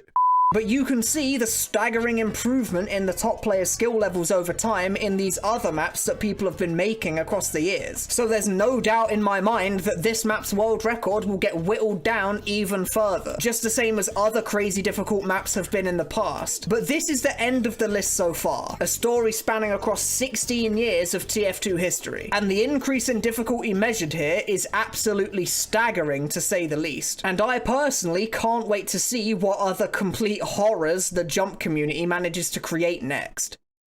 Before I end this video, I want to add a sort of disclaimer just at the end to clarify some things. Firstly, there are many maps that could be considered the hardest in the game across certain time periods, and there's just too many to mention all of them. So I tried to select just the best and most interesting ones to talk about based on a ton of research and asking for feedback from certain community members. Second of all is the Demoman class exists, I think, and there are a lot of maps that I could have mentioned for Demoman that went completely unmentioned. I threw a couple of honorable mentions for Demoman in there, but I wanted to make the video mostly be focused on Soldier maps, because Soldier is the most popular class to jump with, and also talking about both classes would have made this video even longer than it already is. And last of all is that there are maps out there that are very, very hard, potentially way harder than anything we've mentioned today, and the reason I didn't mention them is because they're not on the Tempest servers. The Tempest servers are where the official leaderboards are, and it's where everyone worth their salt plays TF2 jump maps. And if a map isn't on Tempest, then it's safe to say that literally nobody ever plays the map, not online or offline. So even though there are maps that might be arguably harder than these ones, they're not exactly worth mentioning if nobody plays them. But with all that being said, here's our very long trip down memory lane coming to an end. 16 years of maps that pushed the limits of what people thought was even possible. And I personally can't wait to see what map makers decide to come up with next.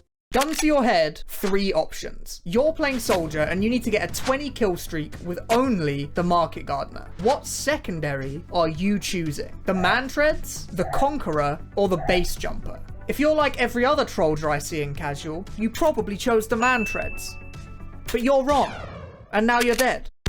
There is one correct answer to this question, and that is obviously the Base Jumper. Yes, this dinky little parachute is not just better than the Man-Treads, it's genuinely overpowered. You might not have realized this, since most players you see using the Base Jumper are just floating around in the sky like a chungus. But the movement potential this one item unlocks is unbelievable. Today, I'm going to explain to you how Trollger turns one of the most underused secondaries into one of the most broken items in the entire game. Now let's get to it.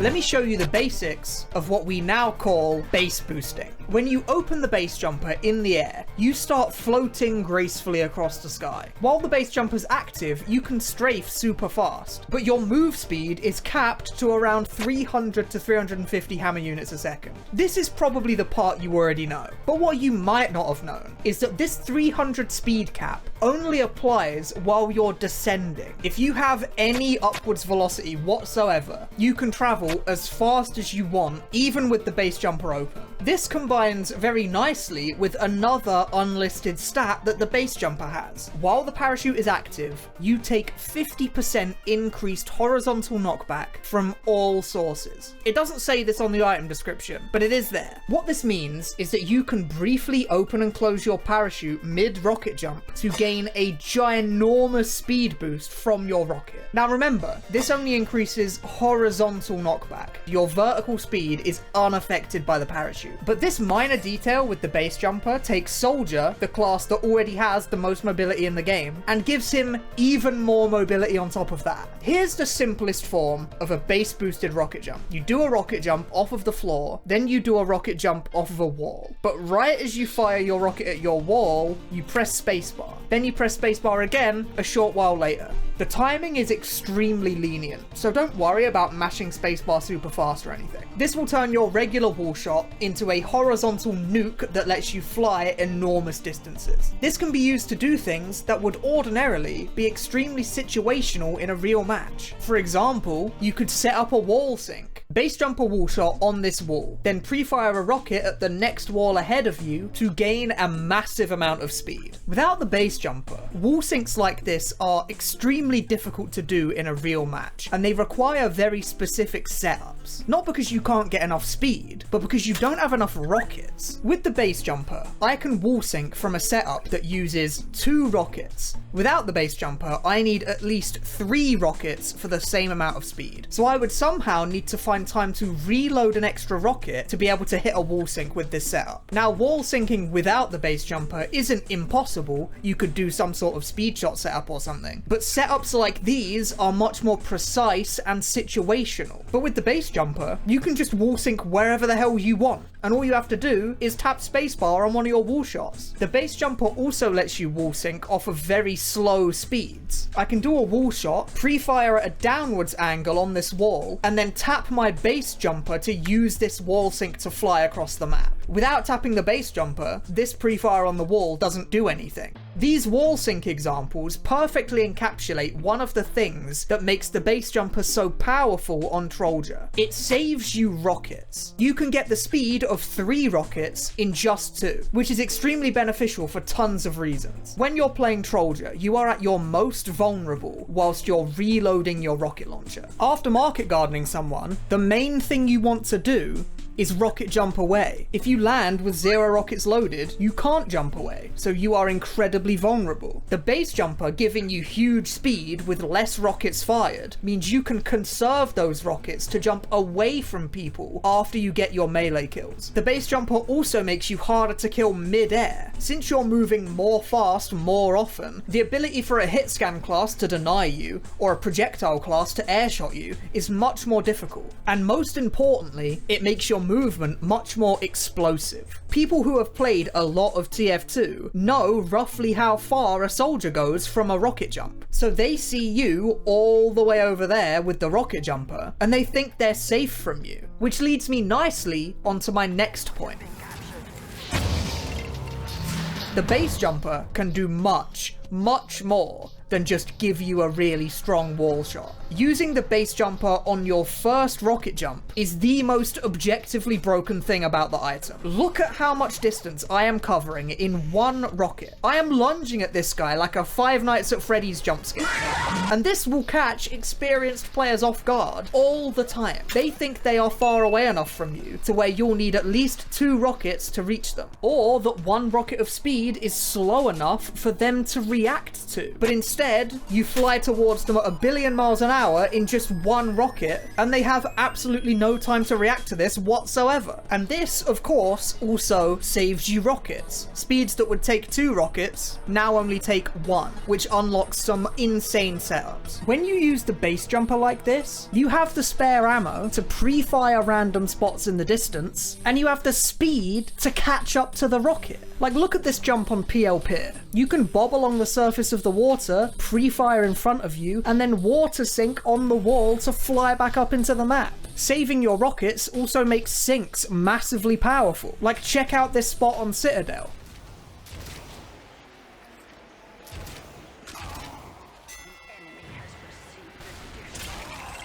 And even outside of saving rockets, this much initial speed opens up a lot of doors. Like, look at this spot on Moss Rock. This roof is like a beautiful ramp slide, but there's not many spots that you can actually reach it from with enough speed in normal gameplay. But with the base jumper, you can base boost wall shot this wall to slam into either of these 2 ramps. Or you can base boost your first rocket from this spot here to hit this ramp slide in just 1 rocket. And this spot in particular allows for a a really insane clip to be possible. Right outside of blue spawn, you can build a dispenser out of bounds off of the side of the map. From this base boosted wall shot, you can hit the ramp slide, reload one in the air, and do a perfect angled triple right on top of the dispenser to go flying back into the map.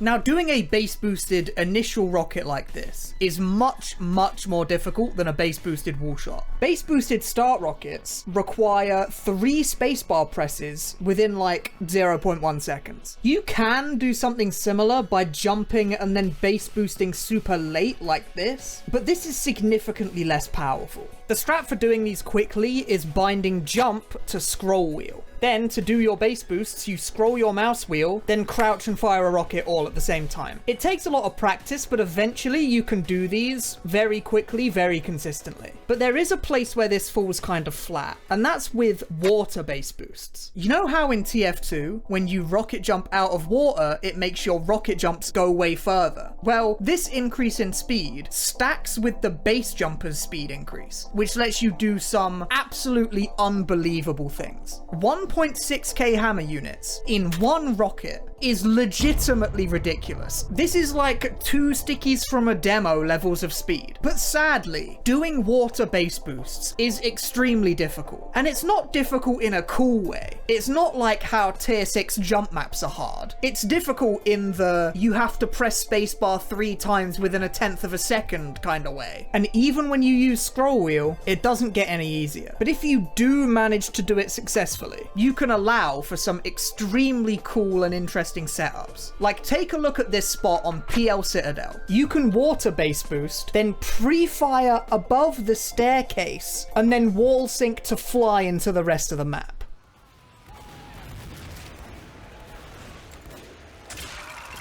Now there's another water base boost I want to show you, and that's on Patagonia. On the second stage, there's tons of water right next to Blue's first spawn. Right over here, you can do a water base boost into this ramp slide, which lets you fly into the sky and set up an angled water triple. And fortunately, Patagonia is one of the few maps in the game where the skybox is high enough to fully utilize a jump that gives you this much speed. Now, the base jumper has some more tricks up its sleeve. It can be used in very simple yet very creative ways to give you an enormous advantage. One example is what I like to call a base jumper turnaround. When a player sees you traveling away from them at a very high speed, they usually quite rightly assume that you can't hurt them. But that's where they're wrong, because if you fly towards a wall, then base jumper wall shot directly backwards, you can fly back towards that person in one rocket at basically exactly the same speed you flew away with. And trust me when I say, not a single player will expect you to do this. Well, until this video comes out, and then maybe some people might see it coming. The base jumper can also give you super unexpected pogos. You can fly into an enclosed space, then open and close the base jumper on one of your pogos to get a super abnormal amount of height from your one rocket. An amount of height that most people won't expect at all. Oh, and Demo, he can also use the base jumper, but since he has no market garden equivalent, base boosting on sticky jumper isn't really all that good of an idea. And no, the Caber is not a market garden equivalent. It's just not even close. Although base boosting on Demo is insane in a lot of ways. I don't want to do this. Holy shit. Now, the old version of the base jumper used to be much more powerful than it is now. Most importantly for base boosting is that you used to be able to open and close the base jumper an infinite number of times in the air, whereas now you can only open and close it once before you hit the ground. Now, the base jumper is already very, very good, but this version of the base jumper was maybe top 5 weapons in the whole game, which people think is an insane thing to say, but you should have seen what was possible with the old base jumper. It was ridiculous. So Valve had to nerf this item, but you can still do jumps that have multiple base boosts. You just need to hit a speed shot in the middle of the jump. When you speed shot, you touch the ground for just one single game tick, and that one tick is enough to give you your base jumper back. So you can base boost your first rocket, speed shot, then base boost again afterwards to get some crazy setups. This pre-fire setup was definitely the most difficult jump in the entire video. And you can definitely feel that in my reaction to hitting this clip.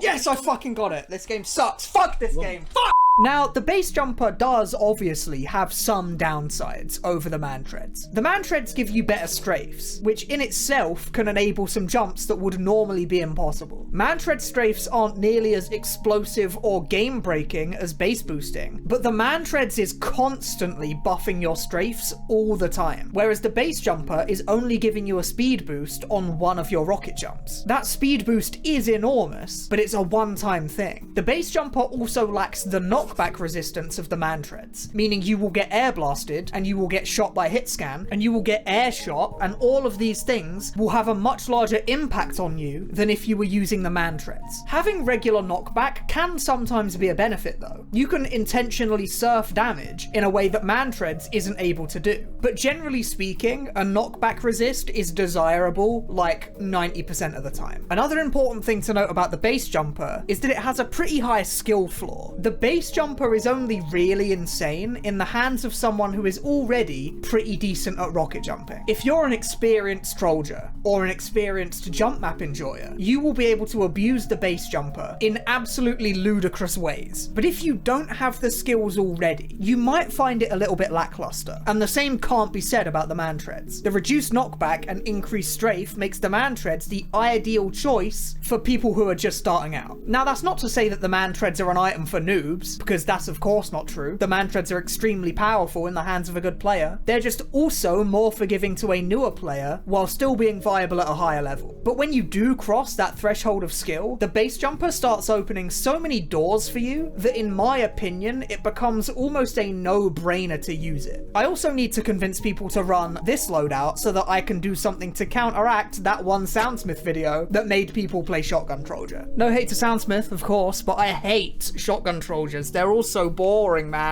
Now, I can sit here and talk about the base jumper all day long, but the best way to get you to understand just how broken it is to just show you. So I made a frag movie where every single clip abuses the base jumper. Ready? Cue the music.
In TF2, not all the classes are created equally. Soldier gets to do this.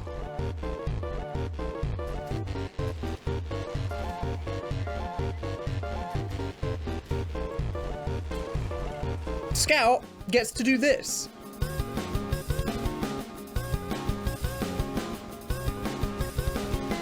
Demo, well, he can basically fly.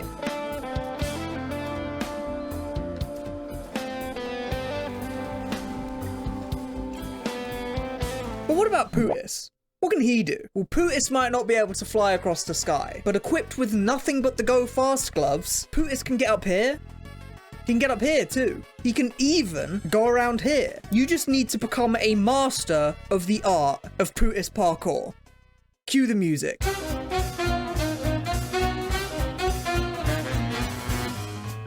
Heavy is the slowest class in TF2, clocking in at a measly 220 hammer units per second. This is agonizingly slow, but even with this tiny amount of move speed, Pootis can be going places. Let me show you a little something called a pixel ladder. This is a displacement. It's a type of geometry that mappers use to make cliff faces and stuff. And it will have these hard to see lines where the angles of the cliff change faces at certain points. In certain spots, you can actually stand on these little lines. Like, take a look at this one on PL Phoenix. This railing is impossible to jump over from this side. But if you hold W into this part of the cliff, jump and spam A and D a little bit, you can stand on the displacement just fine. And there's a bunch of pixel ladders just on this map alone. There's one here too that lets you climb up this ledge that's usually only accessible from the other side. Or you can get on top of some of the rocks on the first point. And other maps have these too. Like this one on Upward that lets you climb straight up this cliff. Or this one on Badwater First that lets you climb up here. This one's harder than it looks, but is easy after enough practice. Now, a Pootis can do all of this with his base move speed,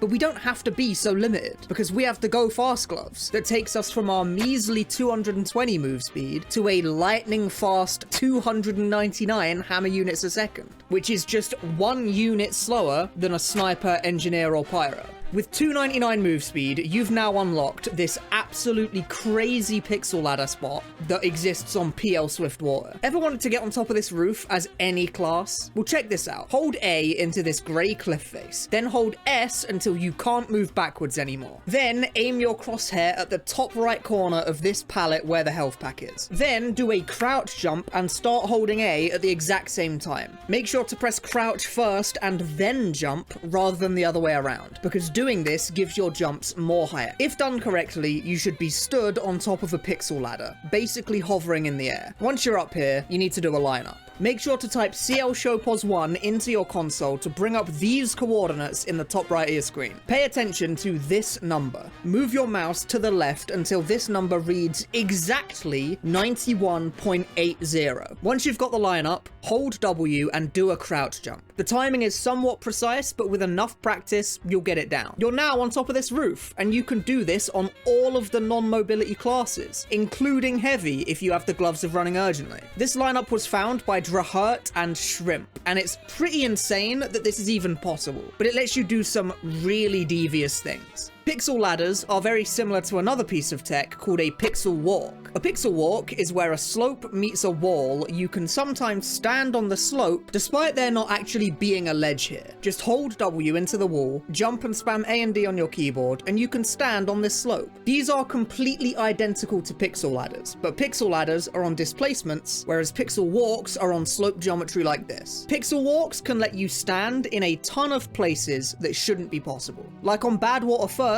there's these sloped pillar things on this wall. Stand on this rock, jump and wiggle into the wall up here, and then jump out to the right pillar while continuing to touch the wall. You can continue jumping from pillar to pillar like this all the way to right above the enemy spawn. Although this spot isn't as useful as you might like because you're pretty noticeable up here. There's also a pixel walk here on Odyssey. This invisible wall lets you pixel walk all the way out here. This one's not particularly useful, but it's cool knowledge to have. You can pixel walk here on Barn Blitz. You can also pixel walk up here, but Pootis can't get up there, so, you know, ignore that. There's pixel walks on tons of maps. You just need to go looking for them. And there's even more evil places Pootis can go. You just need to know how to jump really, really high. Take a look at this spot on Swiftwater. You can't jump directly up to here. And this thing on the wall looks like you might be able to jump on top of it, but it's just barely too high off the ground to be able to reach.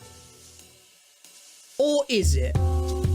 Sorry. See, if you crouch jump, this is too high. But if you jump, then tick perfect B-hop, then do a crouch jump B-hop, you can make it up here. Crouch jump B-hops are pretty weird to do, since you need to tap crouch before you hit the ground, then jump on the tick you hit the ground. But with a bind that looks like this, you can just press this button on a timing to do a crouch jump B-hop. I explained how this works in this video, but I'll give you the short answer here. Everything in TF2 has a thin, invisible surface that extends around it. When you stand on the ground in regular gameplay, you're actually hovering this many units above the ground. When you tick perfect B-hop off the ground, you then land on the floor at this height, which means your crouch jump B-hop immediately afterwards leaves the ground at this height instead of this one. This lets you jump onto this sign and climb up here in a way you're not meant to be able to. And there's a few more spots like this. On PL Patagonia, on the 3rd stage, there's this barrel. Do the same trick to jump up on top of this roof. There's also one on Odyssey 1st. You can jump onto this fence with the same trick. Although this one's not super useful, but it is there. Now, all of this stuff is done using a bunch of weird niche TF2 tech. But even without tech, you can do a ton of stuff just with good parkour movement. Like, take a look at this flank on PL Citadel. Blue team comes out this way, but red players aren't meant to be able to cross this gap. Except you can. Get on top of this crate, then do a crouch jump on top of this fence, then jump onto the flank.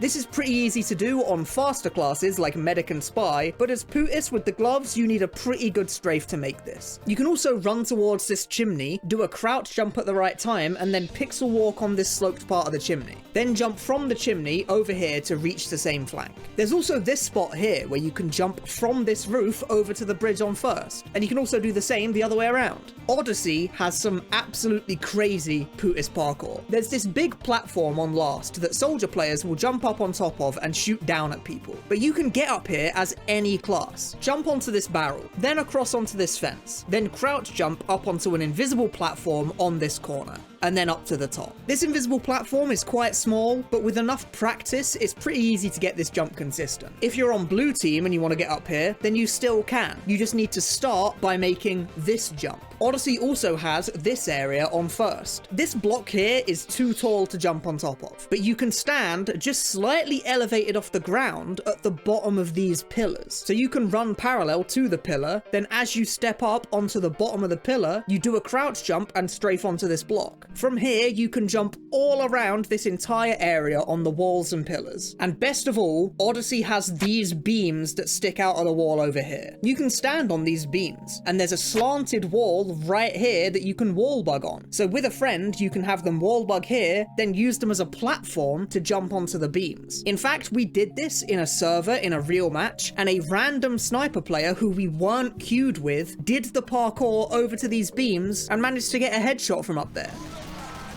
Now this is cool and all, but this wall bug isn't even necessary. On Spy and Medic, you can do a B-hop to get enough speed to reach this platform. As Pyro, with the power jack, you can make this with just one good strafe jump. And if you're completely crazy at the game, you can even make this jump on Pootis. With a perfect B-hop, and then a perfect crouch jump B-hop, you can make it all the way out here with nothing but the Go Fast gloves. This jump took me 2 hours, by the way. 2 hours of just sitting and attempting this to get this one clip one time. So maybe if you're a lot better than me at parkour, then you can get this consistent, but this jump is very difficult. So it's not particularly viable in a real match, sadly, but it's cool nonetheless. There's also the map Koth Demolition that has some really cool jumps to... They changed the map. Yeah, they did.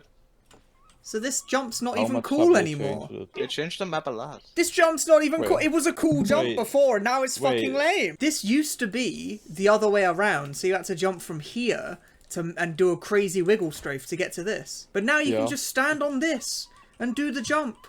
And you can do that, it's fucking free. Actually, there's no jumps on Demolition. They removed all the cool ones, actually. There's a new map called Abbey that has some very strange push triggers around the map. They're on top of these boxes to stop you standing on them, but the push trigger sticks out of the boxes a little bit too far, so you can crouch jump into the side of the box and get a speed boost that lets you get some really cool trick stabs as Spy. There's more parkour spots in TF2 than I could possibly mention in this video, but if you want more, then make sure to check out the climb.tf servers and their Discord. This is where I got a ton of the information from in this video, and they host KZ servers that are great for getting better at TF2's fundamental movement. And they even have a map called Climb Payload that consists of only jumps that exist in casual payload maps, and it's really cool. Oh, and also a bunch of the pixel ladders from the start of the video I learned about from Groovy, so thanks to that guy too. Now this video is a little bit different from the regular TF2 video I would make, but I just wanted to ramble about random parkour spots in TF2 just for fun, you know? The older TF2 gets, the more it stays the same. You know all your favorite TF2 maps inside out. You know every single quirk of every class and loadout in the entire game. And maybe you've even binge watched all of my videos where I show you a bunch of evil and esoteric knowledge that you can use to bully people. But if you think you know everything there is to know, then I'm here to prove you wrong.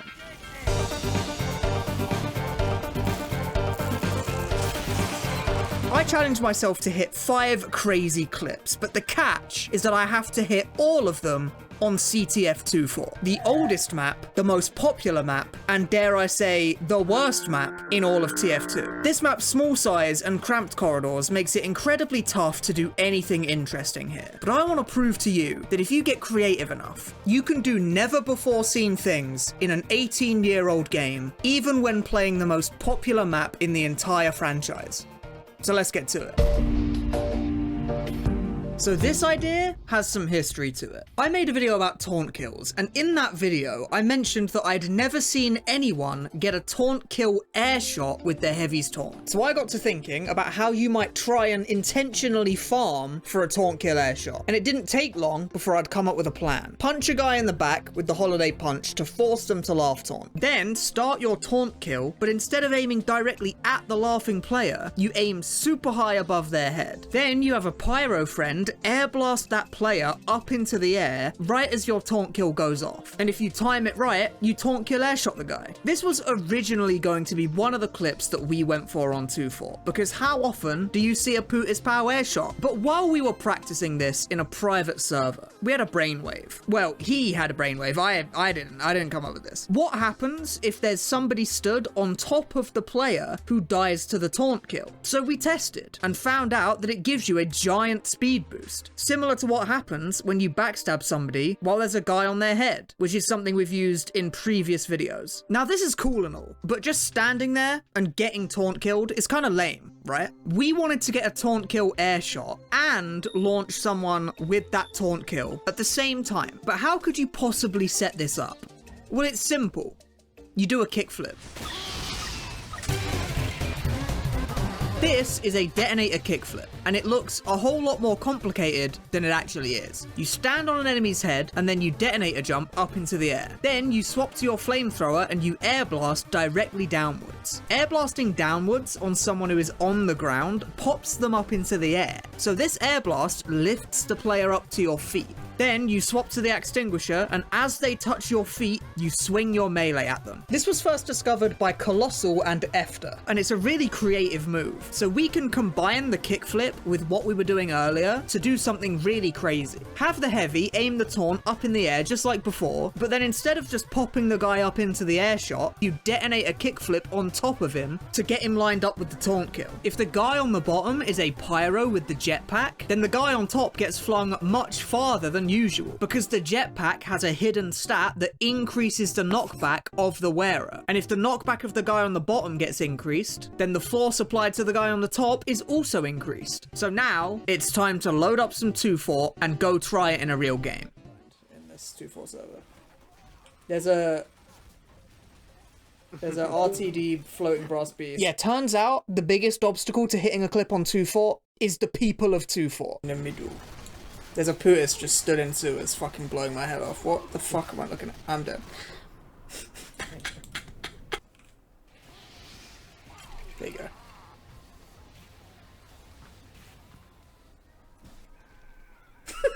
You killed someone. Congratulations. Oh, I got it while he was shooting me.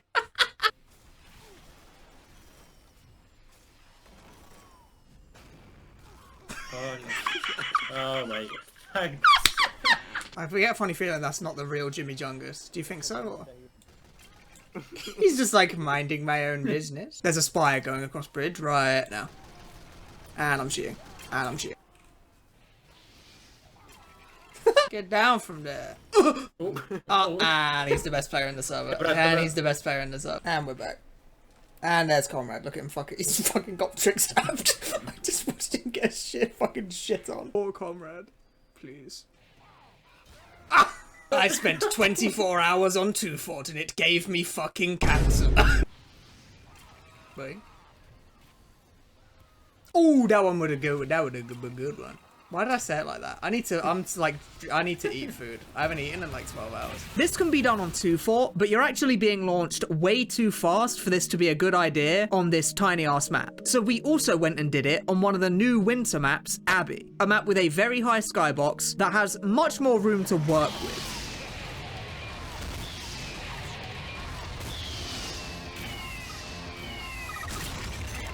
This is one of the goofiest and most overly complicated things we've done in TF2, and I just love it. It's so stupid, it's unbelievable. God, I love Pootis. Medic doesn't have a lot of mobility options, but what he does have is the single most powerful ability in the entire game. The ability to become completely invulnerable for 8 seconds. Everyone knows how important Ubercharge is, but did you also perhaps know that it can let you fly? With the help of a friend, the Ubercharge can take you from stationary to TF2's speed limit in 1 tick. Now, blasting off into the sun is cool and all, but it's not exactly creative, and it certainly wouldn't have been something you've never seen before. But there's something nice about 2 Fort in particular that we can use here, and that's this giant wall on red side. This is the only nice wall shot in the entire map if you're playing Soldier. Every other place you can rocket jump is either insanely cramped or has no walls to wall shot from. But what if I could wall shot this wall as Medic instead? Well, that's where the Scottish resistance comes in. We can set up stickies in advance to det them as the Medic flies past to give him an enormous amount of speed around the map. And as insane as it sounds to say, 2 Fort is actually perfect for this. 1 sticky here, 2 stickies on the fence, then 2 more stickies really high up on this wall on red side. This lets you strafe in a giant circle around the entire map and then land back on blue bats to blow someone's head off. So now all that's left is to hit the clip. Oh, I missed my shot. Shit. Okay, I'm just gonna go.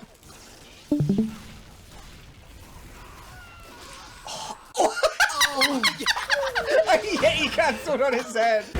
Oh, holy Tom. Yeah. Jesus Christ. Round side? Ah, there's no one there. Good sound.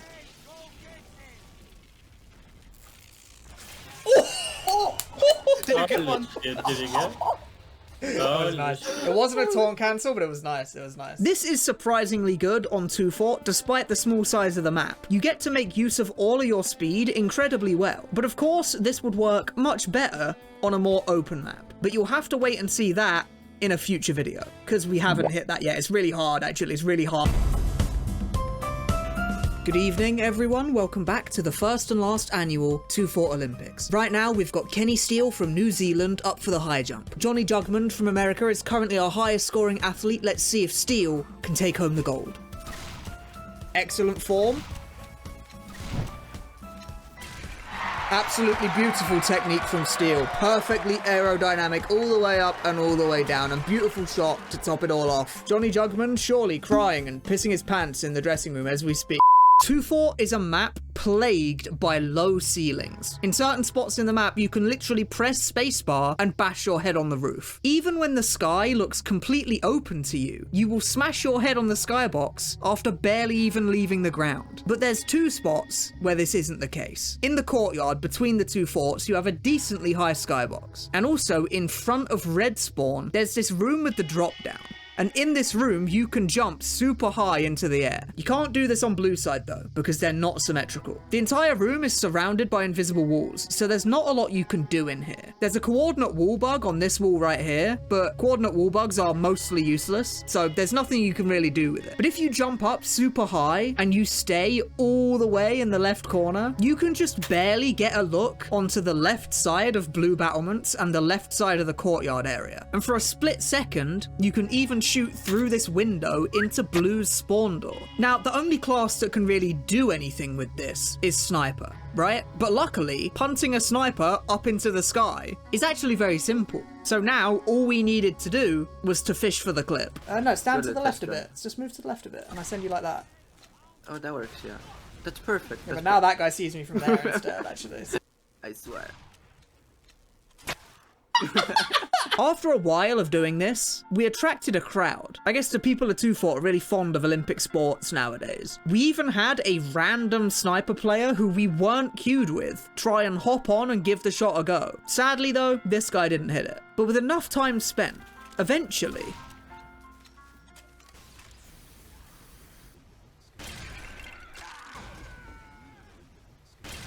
It's cinema.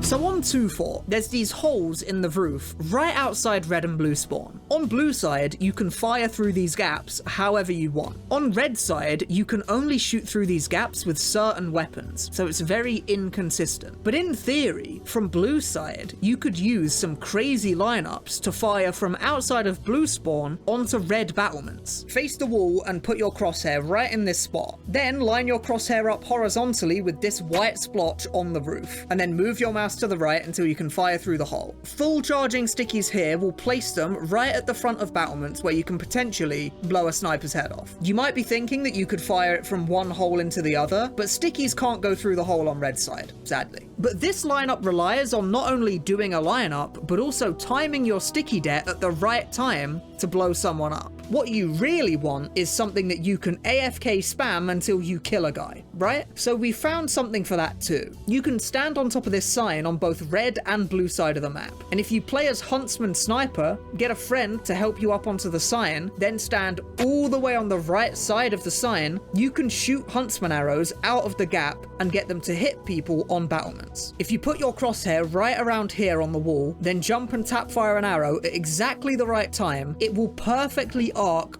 right over the wall and onto headshot level of snipers on the enemy bats. Now you can sit and spam this setup for a little while, but there's a pretty obvious problem here, and that's ammo. A dispenser underneath the sign doesn't reach the sniper, so that doesn't work. But what you can do is have your teammate place a dispenser, then climb up on top of it to jump up to you, and then kill bind to drop you a medium ammo pack over and over again. So now, with a factory of engineers killing themselves on me, we have the perfect AFK spam angle. So just put a YouTube video on your second monitor and wait for the kill feed to have your name on it. Little tiny. Oh! Oh! Oh! That was like the first arrow I fired from that spot. Oh yeah.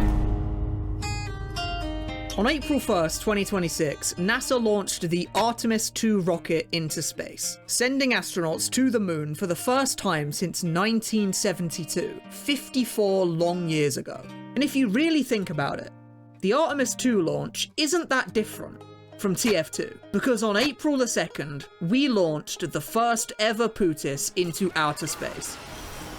Truly a historic moment in our recent history. The setup for this is pretty similar to a rocket ship, if you really think about it after being lobotomized. When you land next to an enemy after jumping with the thermal thruster, they get knocked back a short distance. And if you air blast someone right as you land next to them, they go even farther. So what if instead of one guy doing this, you had two?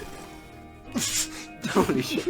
Syncing the players up when they jump is quite simple. You use a jump for timing. One pyro jumps, and then when he touches the ground again, both pyros jetpack jump as high as possible into the air. And if you do it right, Pootis will be in space. Punch a guy in the face with the killing gloves of boxing right before you get launched, and whoever you land on will get their head blown off by a full crit boosted Pootis landing on them at 1 billion miles an hour. This does come with a downside though, since air blasting someone inflicts a debuff on them system that limits their ability to air strafe. So launching like this means the Pootis can't strafe to actually try and land on someone intentionally. You just have to hope that your trajectory perfectly lines you up to land on a guy right before you blow their head off. But with enough time spent, eventually...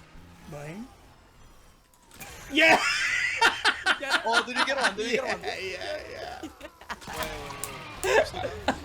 And to end my big TF2 compilation video, I'm gonna give you a big clip dump that accumulates all of the most interesting clips that I hit while recording for these videos. And I hope you enjoy. Fuck! I wanna fly. I wanna fly. I wanna fly. I wanna fly.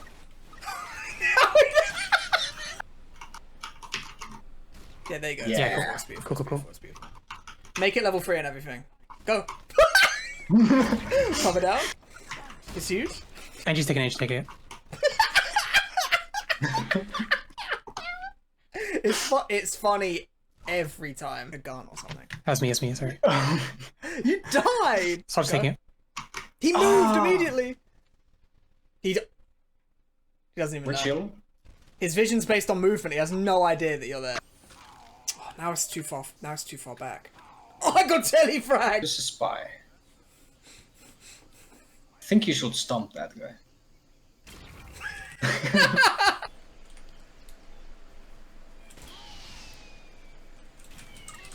Oh, I penciled before, that's why. If you jump onto... Oh! Gotta be the... Is that you? No. Okay. Like, oh yes.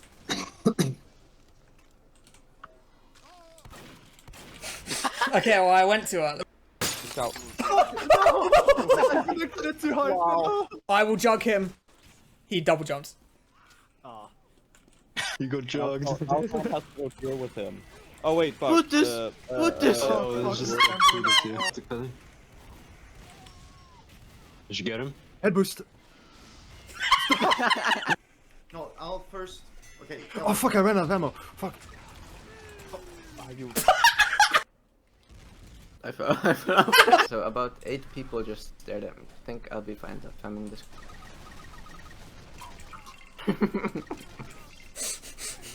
No! No! I'm nuking. It's insane.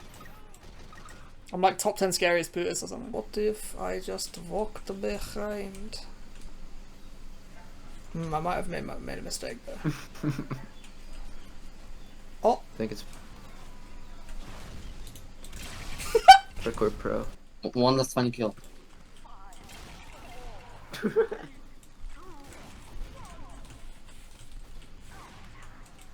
Whoa, you move like crazy. Stop fighting! Spot makes you out.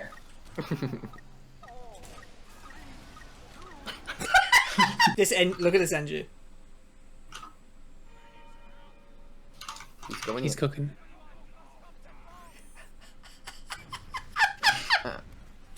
What's this called? Fucking run! Boom! Off the cliff, off the cliff.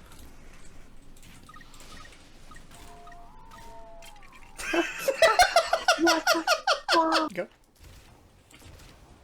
I went so low. No. Did I just launch?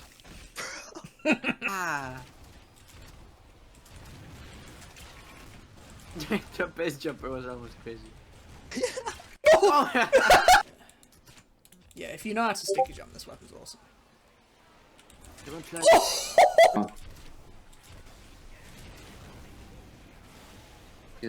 Just fine.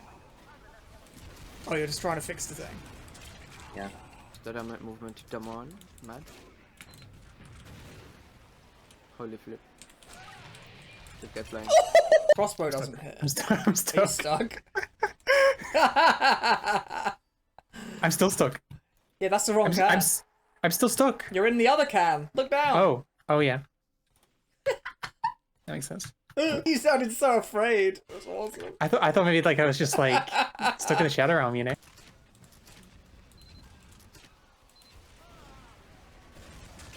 Oh! Oh!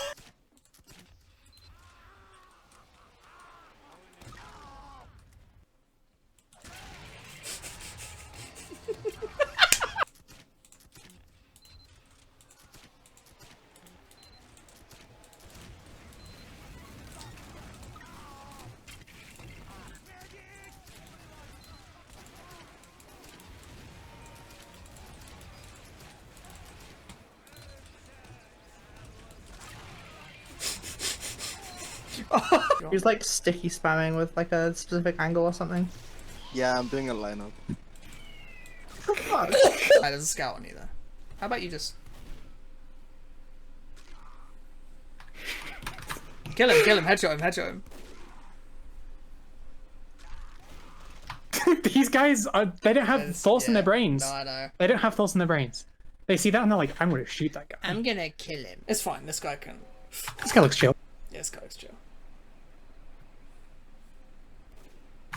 He's hitting me. He wasn't chill. He was not chill at all. The insane part to me is that getting stuck in a sign as an invisible spy without getting spotted and then having people jump on your head is really easy. And headshotting people after you launch is really easy. The hard part is having Timmy Chungus 32 not hit you in the face with his melee weapon. Yeah. Eggy's nerd has got crazy jumps. Oh my god, look at this guy. He's fucking teleporting.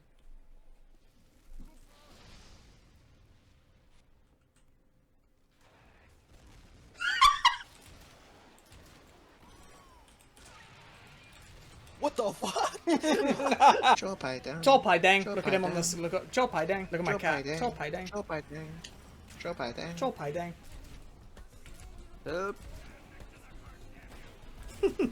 I think he's lagging.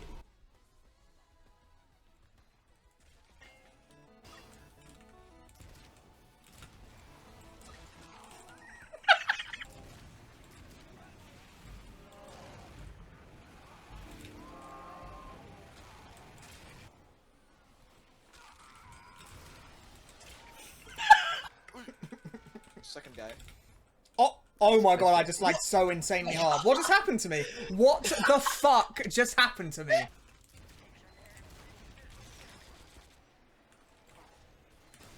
No! No! I'm such a chard! I'm such a Clamb. No! I'm such a chard! I'm such a chode! I'm such a chode. And he doesn't even do- I don't know why I'm in there. I just got invited. I'm such a pencil.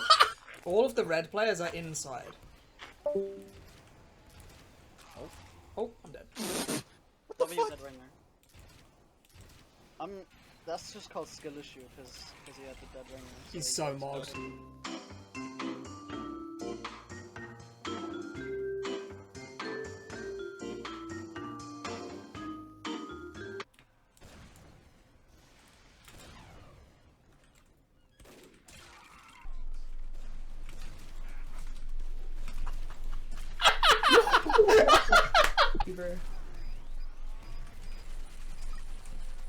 Yeah, that guy's doing the Timmy Telefrag tech. He just missed it on me. And then typed stop in chat.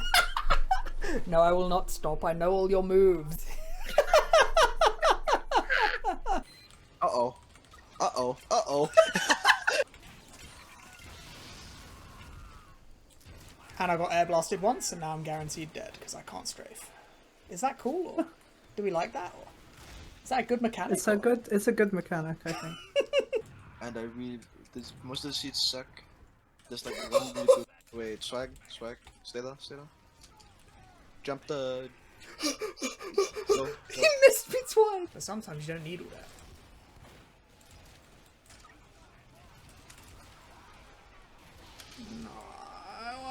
No, you penciled too hard. Oh, holy shit, awesome dude.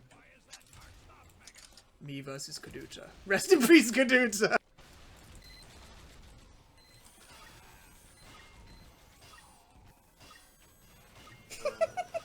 This is a good interaction. 5, 4, 3, 2, 1. Why did you do that?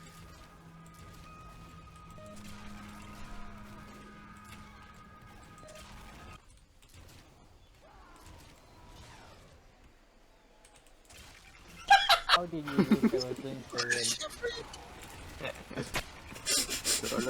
I hate my life, man.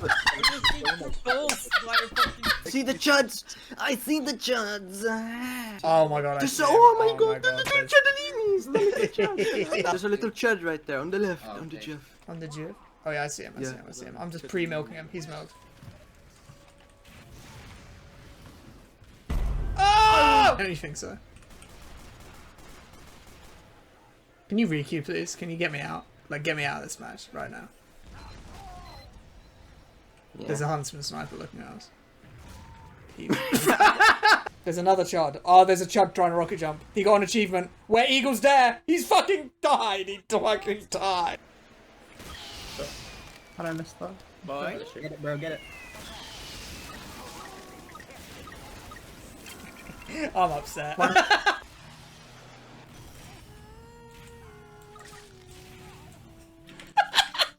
Is it literally just jump across? Oh no.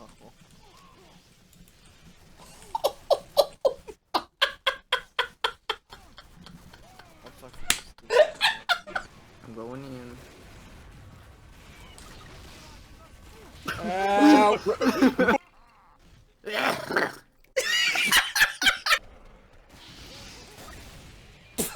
I got random crits. No. No. Please. I don't like this game anymore. I don't like this game. You will not hit a clip on that soldier. I will not allow it. This is prime judging. Like H2? Who? Who's that?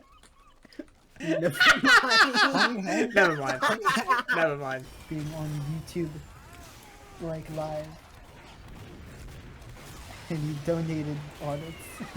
Chunk to say yes, please. Sorry, I hate this game. It makes me so sad. Yeah. I think you killed it and then you The could. fragment. I mean, If the frag move On each side, holy fuck.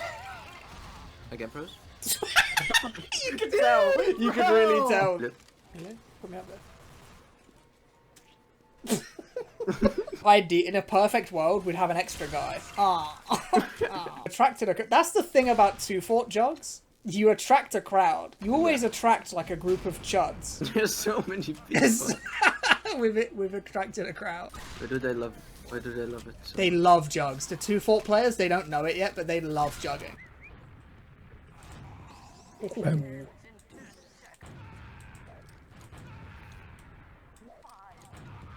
I got no rockers left. Get that? Oh!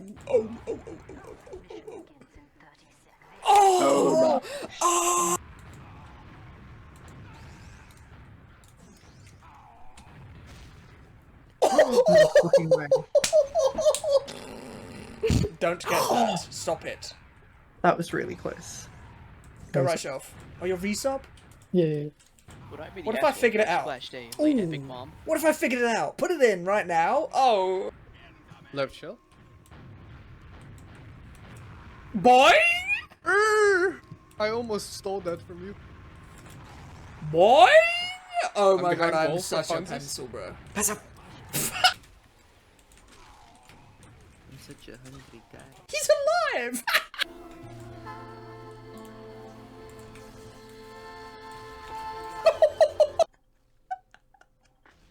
I'm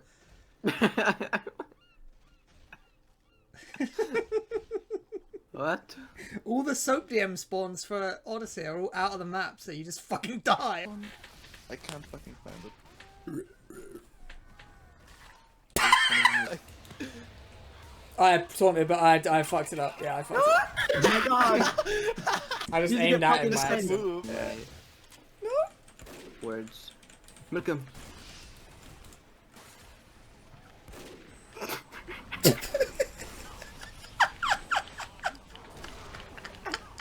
Was that tough or no? That was so tough. Was that a fucking vacuum program? Someone's trying to kill me.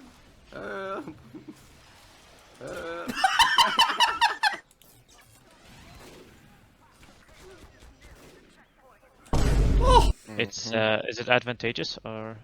It worked.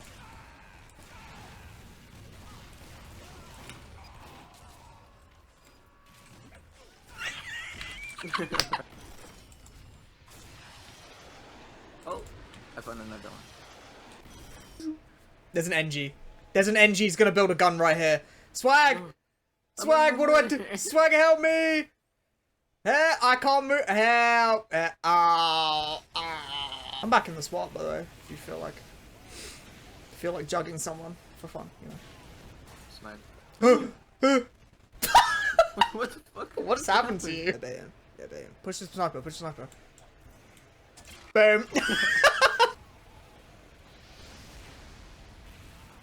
This is the perfect guy. I missed. Boom.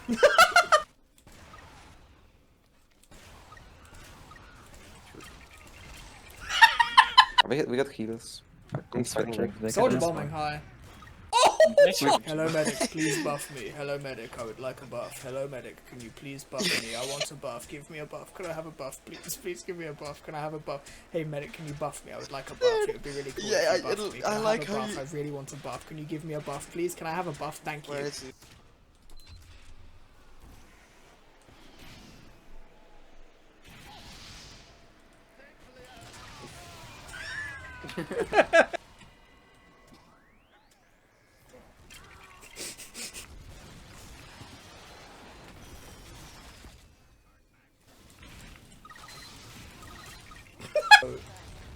Like you're in, like all of the weapons that fucking. Okay, I got a clip while I was complaining. Where is my clips folder? Is there like a max file size on Steam DMs? Do you know? I don't know. Oh!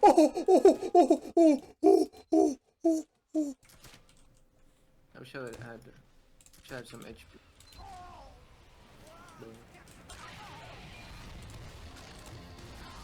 He wallbugged! He counter jump penciled me and then he wallbugged when I tried to fucking airshot him. No.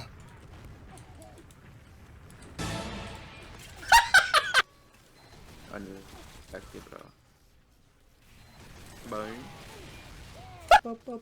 There's a mini sentry. I'm getting fucking. Fuck off! Fuck off! You're such a disgusting freak. My favorite class. Oh yeah. Them as well. Just shoot them, bro. Shoot them on the front. Bro, Let's go use into them. Let's go use... I used. Oh, what? How did he explode? I'm not with you, blood. Yeah. It's underscore remove. I see the last guy in front. But They're they're on catchable. bridge. Good damage. That was weak. That was weak. That was so weak. 1 HP. Demo. Oh my days!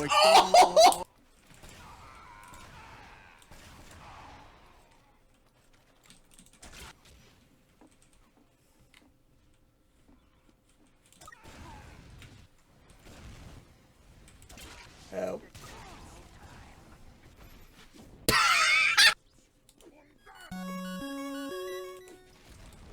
Did you see that rocket? The camo rocket? It was like a shooting star. It was beautiful. I didn't know you could stand there, to be honest. Needle to die. My place, Where's it?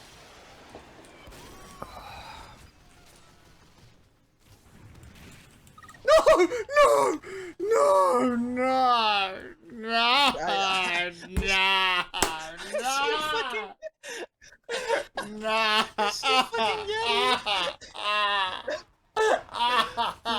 Oh my god! Whoa. Very nice teleporter you have there. Teleporter. Thanks. That's like a... It's like one of those DVDs that helps you learn English. Wow! What a nice teleporter you have there!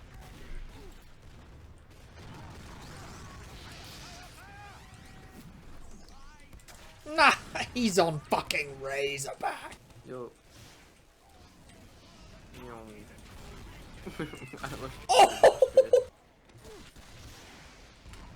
Oh, I can't.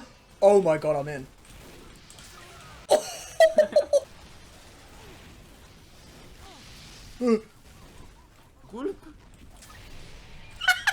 Describe the jug to me when I go to the therapist. Can you describe me the jug that hurt you? Can you explain the jug that gave you such trauma?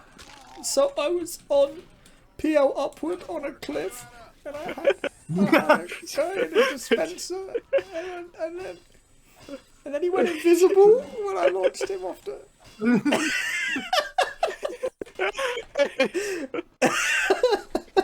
Okay, tell me about how that made you feel. It really hurt. I was like really tough, man. And then Layla got a no reg, and it was like, Thanks for watching.